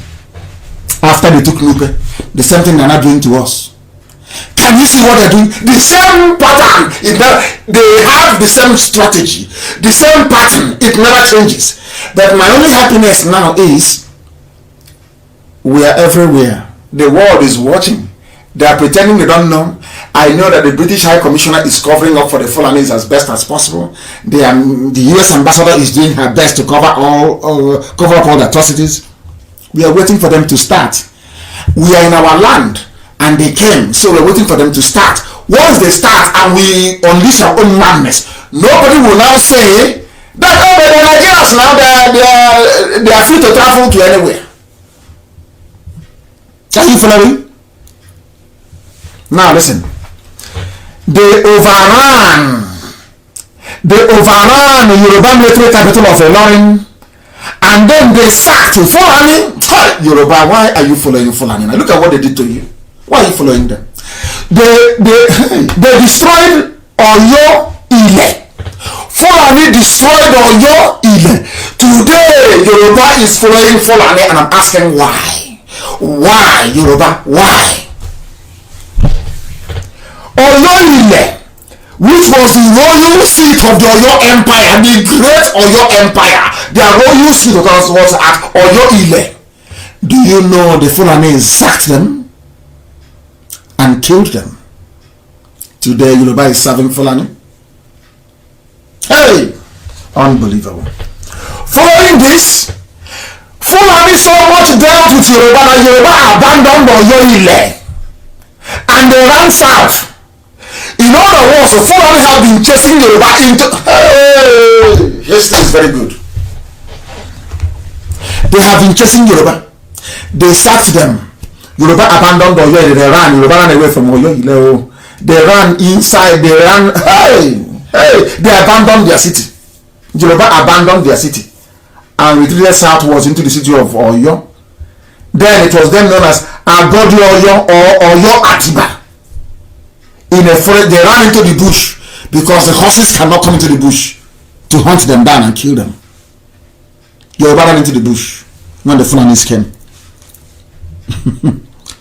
Do you see why they want Biafra to be conquered as well?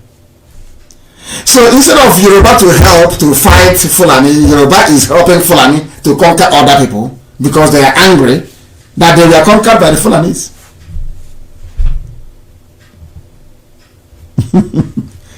Hey, Eligwe,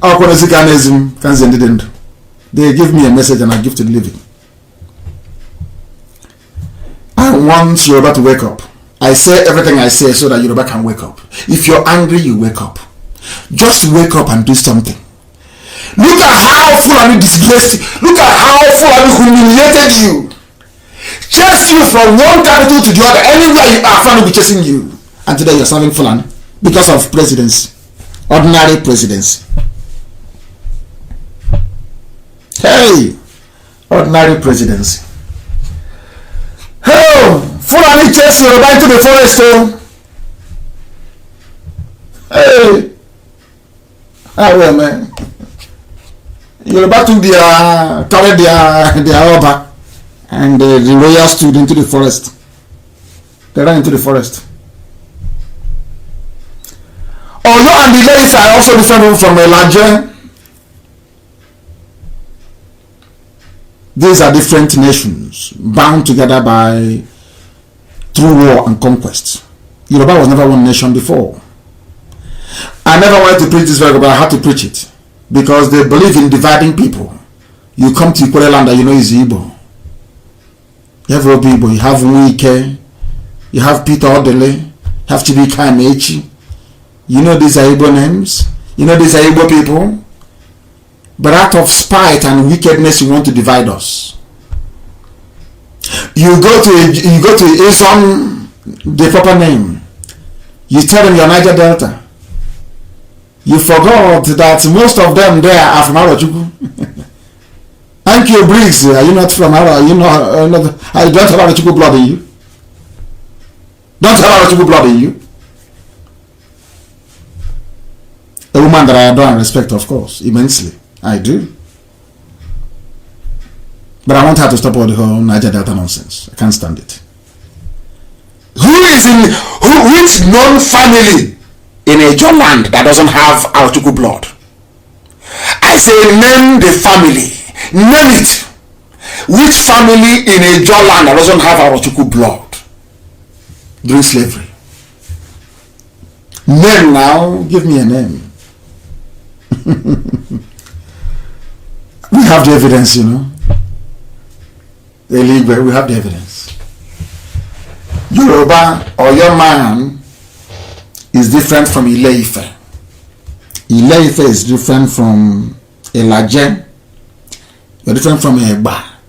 You're different from Ijebu. I've counted 5. But why do you want to divide other people? I ask you. We must continue. Now listen very well. I want Hausa to listen. This message is for Hausa people. I am giving Hausa a message. Hausa, it is a message for you. They say we're giving Yoruba their own message. I'll give you yours. Let me tell you, and as I'm warning Hausa, it is also a warning for the Igbo sophisticated Fulefus in America. Are you listening?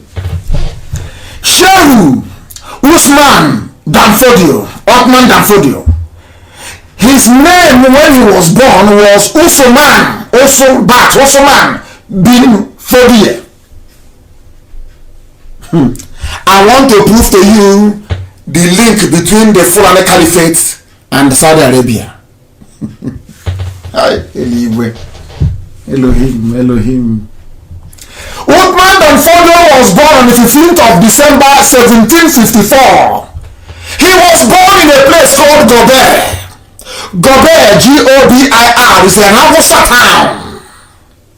Do you know when he died? By the time he had finished dealing with the Hausa people, they renamed it Sokoto. Can you believe that? He was born in Gobert. It's like somebody being born in Obunike. The Fulani is now being born. The Fulani did there in Obunike. Let's say he gives birth now to a child like Otman Danfodio. That child will grow up in a place called Obunike. But by tomorrow, that place will become Sokoto Allah, as they have Kasina Allah in Benue.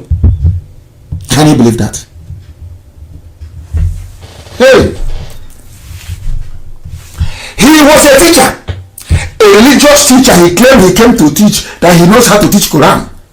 But he was also a revolutionary. He was also a military leader. He was a writer, and wait for it, a promoter of Sunni Islam. Sunni Islam practiced by Saudi Arabia. You see where the Fulanis get all their nonsense, their link to Saudi Arabia from Otman Danfodio. He preached Sunni Islam, and he was the founder of Sokoto Caliphate. So all this Obunike, those in Amansia, all the people you're selling land to, they will give birth to their children will kill our children, and they will rename our towns. Obunike will change, Amansia will change, Opa will change.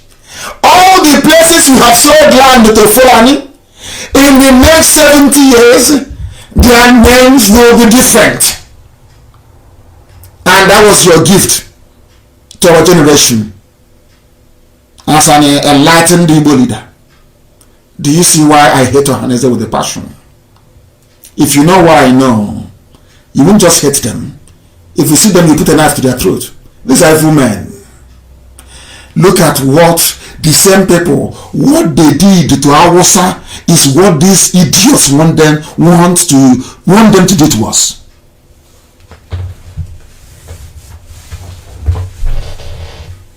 Hey, Chineke, man.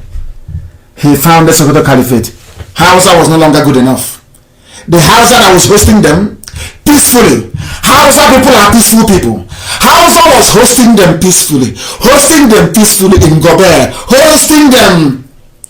Open before they say he's a teacher. The Hausa king of Katsina said, "Come and teach my son." Never know. He didn't know he was inviting a demon into his home. He said, "Come and teach my children." All the Hausa kings, they said, "Let the Fulanis teach our children." The same thing that, let the Fulani rule, let the Fulani be Nasarok. Your lives are being wasted. Hey, the Habe monarchy was dead.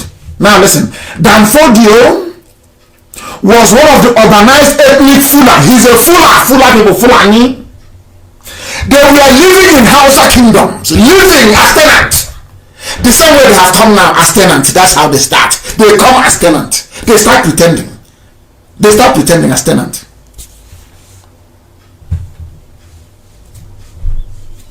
Oh dear me. They came as tenants. They came as tenants living in Hausa kingdoms, as they have come today living in Biafra land. Some Igwe have given them land. Hell, in what is now northern Nigeria. The Fulanis came in the 1400s. He belonged to the Maliki school of 5 Islamic jurisprudence and Qadri. He practiced Sufism. Danfodio taught Maliki in the city-state of Gobert until 1802. A beautiful city. A beautiful Hausa city. Gobert. Beautiful, beautiful Hausa city. They took it over. He started talking about local oppression. Do you know Alamajiri? I asked Alamajiri to come with their slate and their chalk. You know Alamajiri? Did you come with your slate and your chalk? I want to tell the Alamajiris tonight listening, saying Nnamdi Kanu, you are in London. Alamajiri, your papa, Ottoman Danfodio, went into exile. He ran to Niger Republic. Hey, he led his followers like Prophet Muhammad and ran into exile. That exile began a political and social revolution which spread from Gobert, listen, throughout northern Nigeria and Cameroon. They took everything when they came back, and was echoed in a jihad movement led by the Fula people across West Africa. Fulani have been on jihad since 18 something. How did they live? Do you know who heralded their coming? The person that, the creature that heralded was a vulture. It was a vulture that foretold the coming of the Fulani. The prophecy of the coming of the Fulani was carried by a vulture, Udele.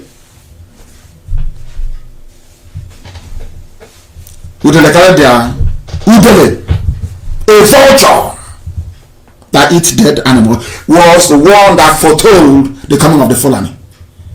That is to tell you that they always come with death.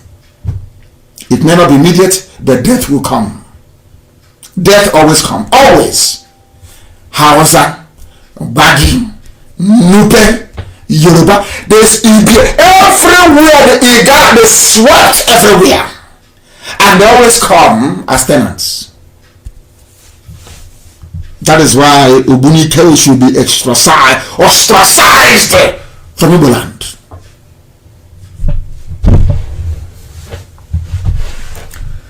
The Fulani have been on jihad. What else do you want me to tell you? What else do you want me to tell you? Danfodio wrote books. He said he was very a critic he was criticizing other Muslims that they were corrupt and greedy, and they violated the standards of Sharia law. They were fighting corruption. It's something they're doing today. You people are dumb. Yoruba media, you are foolish.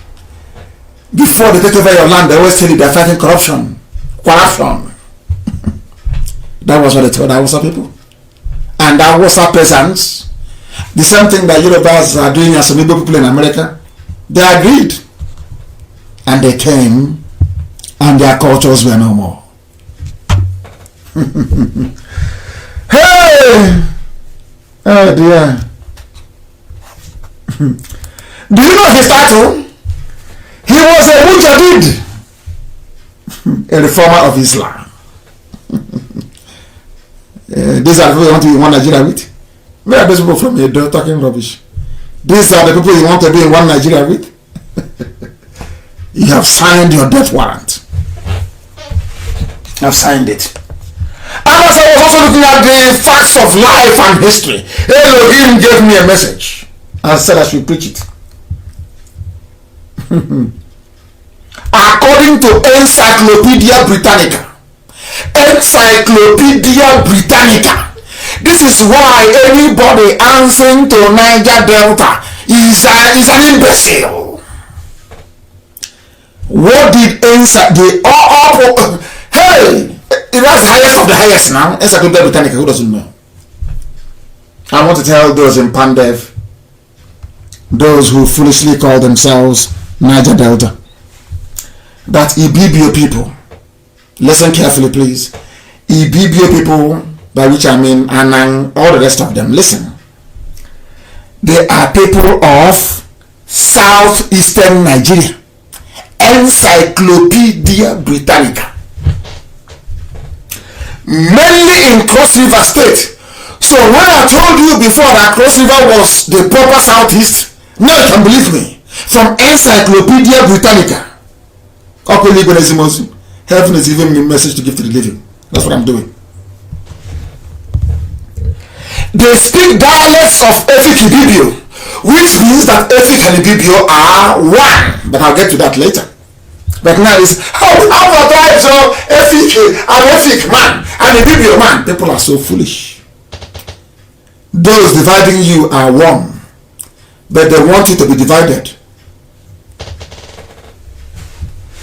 Now listen, they speak dialects of Efik and Ibibio, a language now grouped within the Benue Congo Niger branch. Now listen, the Ibibio comprise the following major divisions. Ibibio comprises of Efik.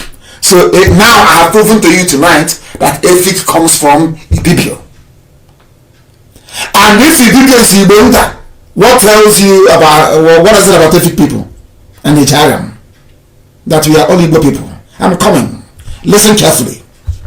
This is Encyclopedia Britannica.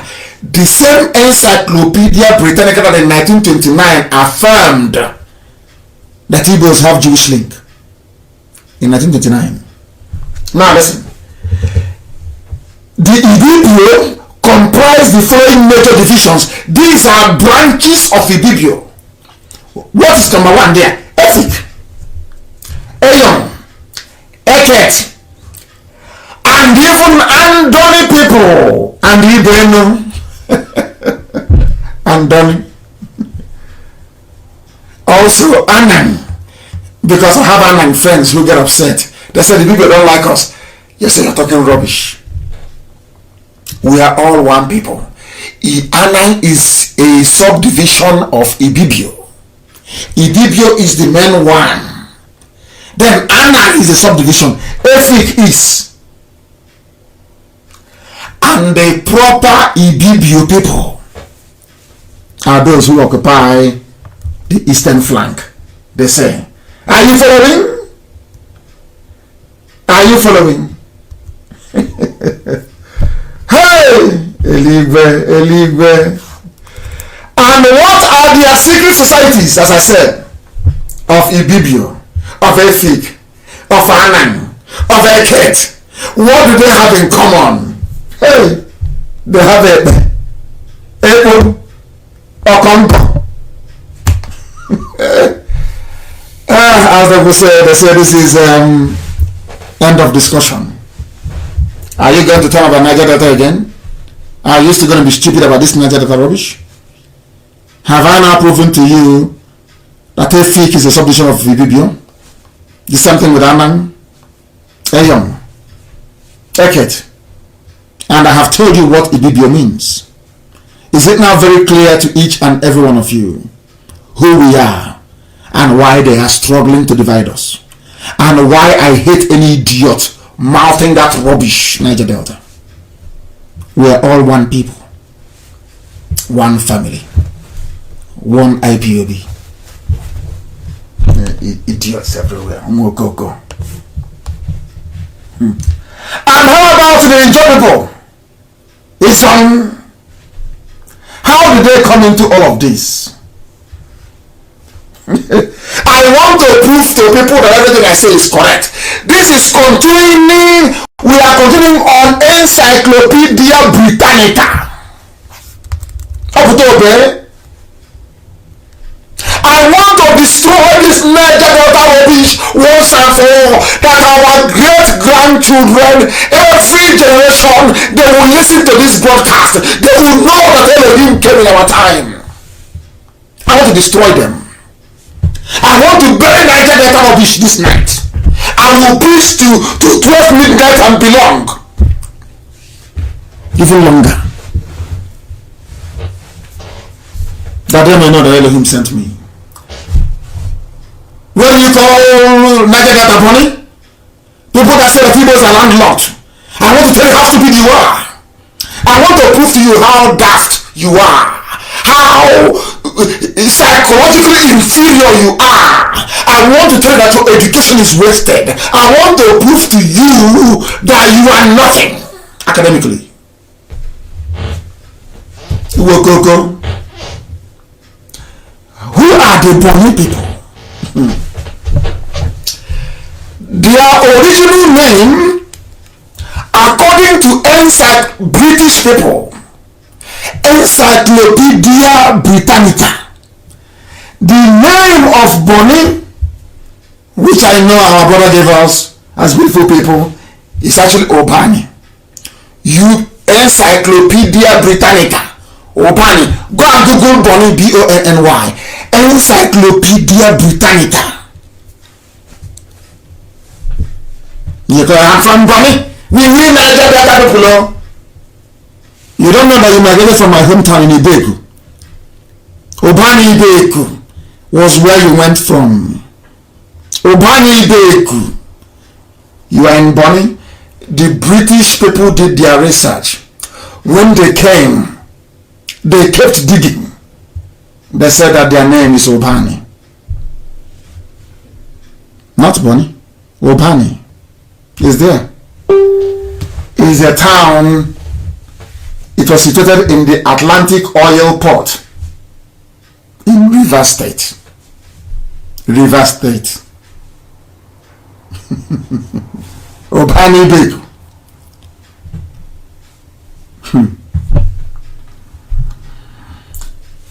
It lies on the Bonny River. The British called the place Bight of Biafra. Bight of Biafra, Britannica, Encyclopedia Britannica.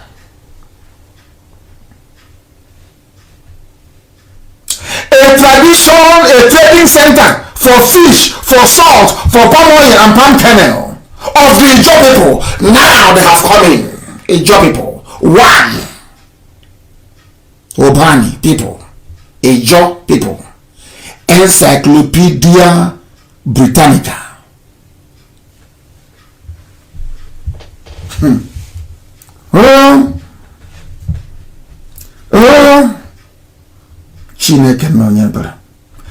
It was one of the largest slave exporting depots of West Africa. As I told you, Arochukwu was worshipping idol. They were selling people. People will send their sons as priests to go to go and study the holy word of Elohim. They will sell them. And I want to prove it to you tonight. Not the word of a black man. Encyclopedia Britannica. It was the largest slaving export depots in the whole of West Africa in 1970. About 20,000 people. Most of them Igbo. And other hinterland groups were shipped to the Americas, Caribbean and USA. Igbo. So when you see Denzel Washington, you see Blair Underwood, you see what's his name again? I've forgotten his name. The guy that played the Diamin. What's his name? Hi, I don't know. It's old age. I don't know. Become old age is disturbing me. What's the name of his name again? Forest Whitaker. Igbo. 20,000 people were being shipped to the Americas from that port. The people who were king, there's somebody called Pepper. The Peppers were kings then. When the white man decided to end slavery, our people were not happy. You see, this whole agenda to start today. There are people that want us to remain slaves at the hands of foreigners. The purple family, purple white, purple brown, purple green. They are getting money from slavery. So that when the white man said no, we want to end slavery, they said no, we want to continue. They were angry. They were writing petition to the King of England. Please, who said this? We want to continue with our slavery, selling their own brothers and sisters. It didn't start today. This whole Niger Delta rubbish didn't begin today. To sell our people. Now they can no longer sell people again. They want to sell our future and our children to the Fulani. Now you understand. I want to bury the whole Niger Delta rubbish. Come here, Nando. Unbelievable. They were selling our people. The Pepper family, they said, no, we are not happy. We want to continue selling our people. But Britain came and conquered them in the 1850s. And as the white man said to them, stop selling your people. Instead, sell palm oil and palm kernel. Stop selling your people. That's how they stopped. Hey, Niger Delta, my food. Oh dear. We are all one people. Oh dear. Let me now shock you. Do you want to be shocked with this whole Niger Delta thing? I want to shock you to your bone marrow. So that tomorrow morning when an idiot from somewhere in Abuja or Lagos answering Effiong or whatever talking nonsense, you're talking rubbish. I want to destroy all of you and your useless arguments tonight. That's what heaven asked me to do. The Ibibio people, just simply Google it. It's on Wikipedia. Ordinary Wikipedia. I said ordinary. Go and Google it. As I'm talking, you Google it. Niger Delta. If I see you, you say, I will put my 2 fingers in your eyes. You're an idiot. Once you say Niger Delta to me, I will push my fingers into your eyes. You are an idiot. You're a complete idiot. You claim you went to school. You can ordinarily Google. Go and Google it, Bibio, and follow me as I preach this gospel. It's what when I'm very upset, honestly. The Biblia people, listen. I've explained to you before from Encyclopedia Britannica that the Biblia is comprised of Efik, Anan, Eket, everybody. Ibibio. Forget the dialect. It's rubbish. Ibibio. And who are the Biblios? Ibonta. I'm coming. This is just simply putting Ibibio people in Google and follow me. The Ibibio people are a coastal people in southern Nigeria. Yes. They are mostly found in Akwa Ibom and Cross River State. Okay. And on the eastern part of Abia. Abia is coming. They are related to the Anang Igbo. Anang Igbo. Anang. For the first time, Anang and Igbo, one word, Anang Igbo, is there. Is there. And the Efik people, that we are all related. Anang, Igbo, Efik, it is here. It is here now. They are all related. They are brothers and sisters. Before I did this research, Elohim gave me this revelation way back in 1998. I couldn't prove it. I couldn't prove it. I couldn't. I tried, I couldn't prove it. Now it is here. That we are all. This here. Are you telling me that all these eaters they don't go online? It is here now in black and white. Who are the video people? They are coastal people of southern Nigeria. They are mostly found in Akwa Ibom, Cross River State, and in Abia. In Abia State. They are related to the Anang, Igbo, and Efik people. We are all one people. This broadcast will be saved forever and ever. So that wherever idiots are gathered and saying Niger Delta, you play it for them.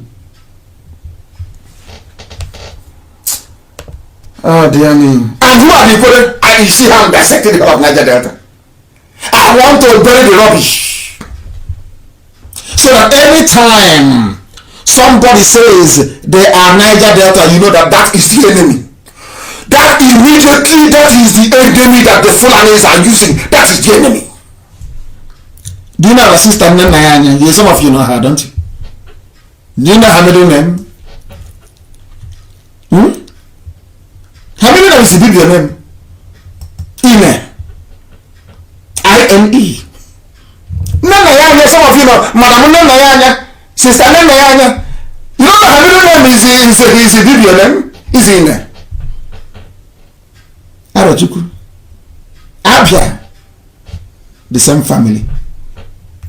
According to researchers on Wikipedia. Is it clear now? Now let me go to my own people. I was in SBS Port Harcourt. I was living in Diobu. I think it was my 2 or my 3, I've forgotten. You know, I came to Iguacha. I was staying with my cousin and her husband to go to SBS, Dance School of Basic Studies, in Omuala. I didn't have any friends, but I used to go to their compound to go and play with them. I'll never forget. In Diobu, I'll never forget. Now, Ikwe is dear to me, a place I love very much, because it gave me so many beautiful memories. So many beautiful memories. I want to read you who the Ikwe people are. So we have now circled the whole of Niger Delta. We've got to Bibio, Efik, Anang, Eket, everybody. I have got to some. Now let me deal with Ikwe. So we can put all this nonsense of Igbo, not Igbo, all our rubbish we bury it tonight. There are mad people everywhere. You know, here we cure madness.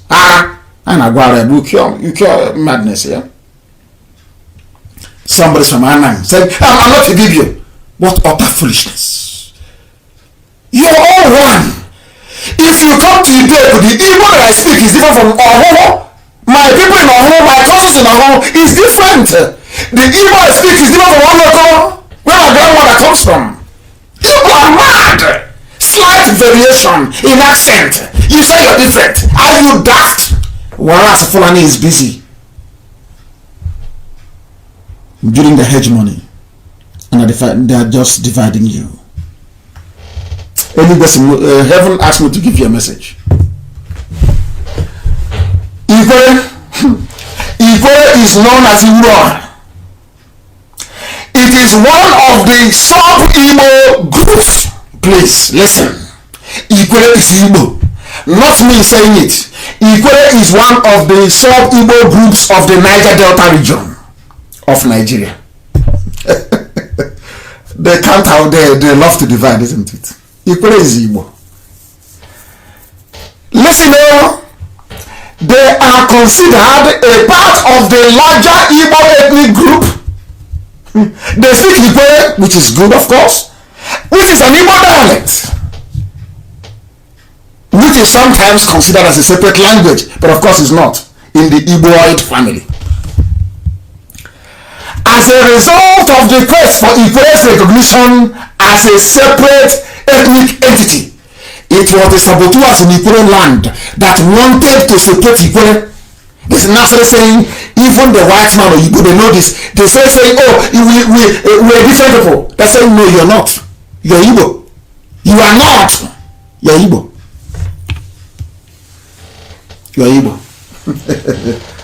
They want to assert ethnic nationality because that's what Fulani fed them. The same nonsense Fulani fed Ogoni people through cancer river, fed them junk over the years. Igbo man is your own flesh and blood one day. You know that God is miraculous. God is punishing all of us.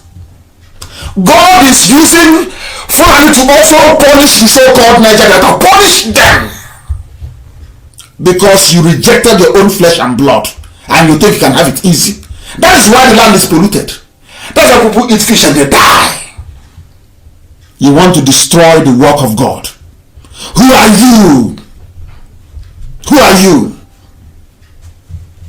You think that God that created Biafra is sleeping? You want to have fun? After you betray your brothers, you want to go and have fun? In the clique? You're insane. He's saying Ikwere is Igbo. Not me saying it. White people who are learned. Oh dear me. I'm just too upset with these people. I will have to close the program. I'm too upset, honestly. Fulani will come. Now they have taken our oil, taken the gas, and now come to take our land because of your treachery, because of your stupid Niger Delta rubbish. It's absolute nonsense. You gave Fulani a green light to come. Imagine if we were one together.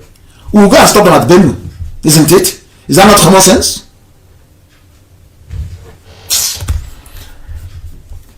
I don't like educating idiots because it's wasted. But I thank you, Seneca people, please. One family. We are one people, one family. Fulani have taken all of you. They gave a terrorist group 100 billion. All of you are there. You remember that there. They no longer have sense. So when it comes to an Igbo man or Biafran, when I say Igbo, I really hold Biafra because I have proven it to you that we're all Igbo people. Have I not proven it to you that we're all Igbo people? Obani Big went to Bonny. It's Niger Delta. You're landlocked, sir. You're like, people are so stupid. Fulani feed you rubbish and you pour out the junk. As Fulani feed you nonsense, you pour out the rubbish from your stinking mouths. Niger Delta Buogide and Dara. Useless people. Let me hear Niger Delta from your mouth again. God will punish all of you. And your useless Niger Delta nonsense. I'll bring this program to an end, please. We must thank Elohim for his blessing upon our lives. And you must remember, starting from the 27th, 6 a.m. in the morning, we're going to fasting. We're going to fasting. I have 3 days to follow. And I must make one thing very clear, please. Very, very clear. There are 4 people. People are now running around all over the place claiming that they want to raise funds for us. That is not the way we operate. But I want to make some things very, very clear. Very, very clear, please. Very, very clear. Those of you with very wonderful ideas, I want you to start implementing them. But they must be cleared with DOS first. I have a brother wrote something very special here about how we can conquer social media even more. It's a welcome development, and I would like him to develop it further, please. I have appointed 3 emissaries to speak to people that want to talk to us in terms of providing assistance to drive away the enemy from our land. 1 is in the UK and 2 is in the US. The one in the UK is called Rabbi. He is my emissary. I have given him a task, an assignment, and he has to do it. So if he's speaking to you saying he's coming from me, please regard that as valid. His name is Rabbi. There are 2 mothers we have in the USA. 2 of our ladies in the USA. Our mothers, very formidable and very strong. Our USA women leader, Mrs. Okafor, who's in Philadelphia. If she's talking to you about providing support for what we are doing, she is legitimate. She is one of us. I sent her. She's my emissary. There is also our sister, a lady, Madam Oyibo. Those of you in the DMV area, you may know her. In the Washington, Maryland, Baltimore area, Madam Oyibo, she is also my emissary. If she's talking to you about what we are doing, you must listen to her. Those are the 3 people authorized in the whole world to do anything concerning support for what we are doing. That's 1. And the only other people who can issue contact numbers or account numbers for those who may want it are the 2 people who man our inquiry line, the 2 young ladies that man our inquiry lines. They are the only 2 people that can. Only by hierarchy and order. Our sister Nemnea, Ime, Anya, let me put in so they will know she's also from Ibibio. And also our deputy and Rabbi, Mrs. Okafor, Madam Oyibo, and the 2 people on our inquiry lines. If you don't know our inquiry lines, please, Amaka, try and resend that again, pin it on the page so they can see the inquiry lines. If you have any issues, that is the line to call. I am going to take I will take your calls on Wednesday, please, not today. I will take your calls, please, on Wednesday. And our people must not be distracted. Not every idiot on fake account, because anytime you defeat them, they go and they open another one. So stop paying attention to idiots with fake accounts. Focus on destroying the zoo. I don't want that Aisha's boyfriend to escape. That boy is our key. I don't want him to escape. We must make sure we focus our firepower on Aso Rock and those occupying our lands and the idiots calling themselves Niger Delta. Pandef must dissolve tonight after this very broadcast. Join with Ohanese and look for a decent name to call yourselves.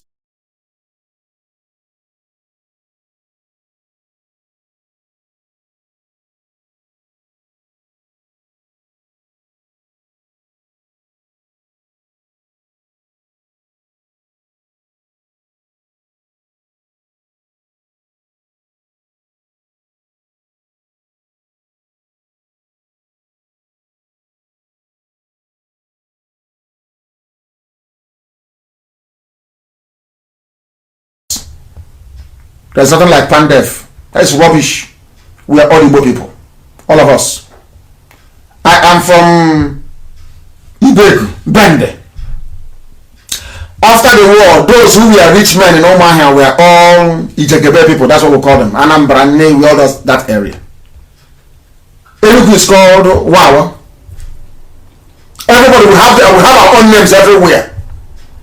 There is also discrimination of some sort even within. That's how life is. That's how life is. That doesn't mean that I will not recognize Anambra as the first son of Igbo land and of the whole of Biafra. Anambra remains number 1. He's not in dispute anywhere. Now you will understand, don't you? As always, we have preached the gospel of heaven. Elohim has been kind to us. And we pray to Elohim to open the hearts and minds and the ears of our people in the USA. Let them remember where they come from and their obligation to the living. I maintain always that Biafra is a religion, and here on radio Biafra is where we worship, because Elohim is our God. From me, from here, this good evening, I will play Urobo national anthem for closure today.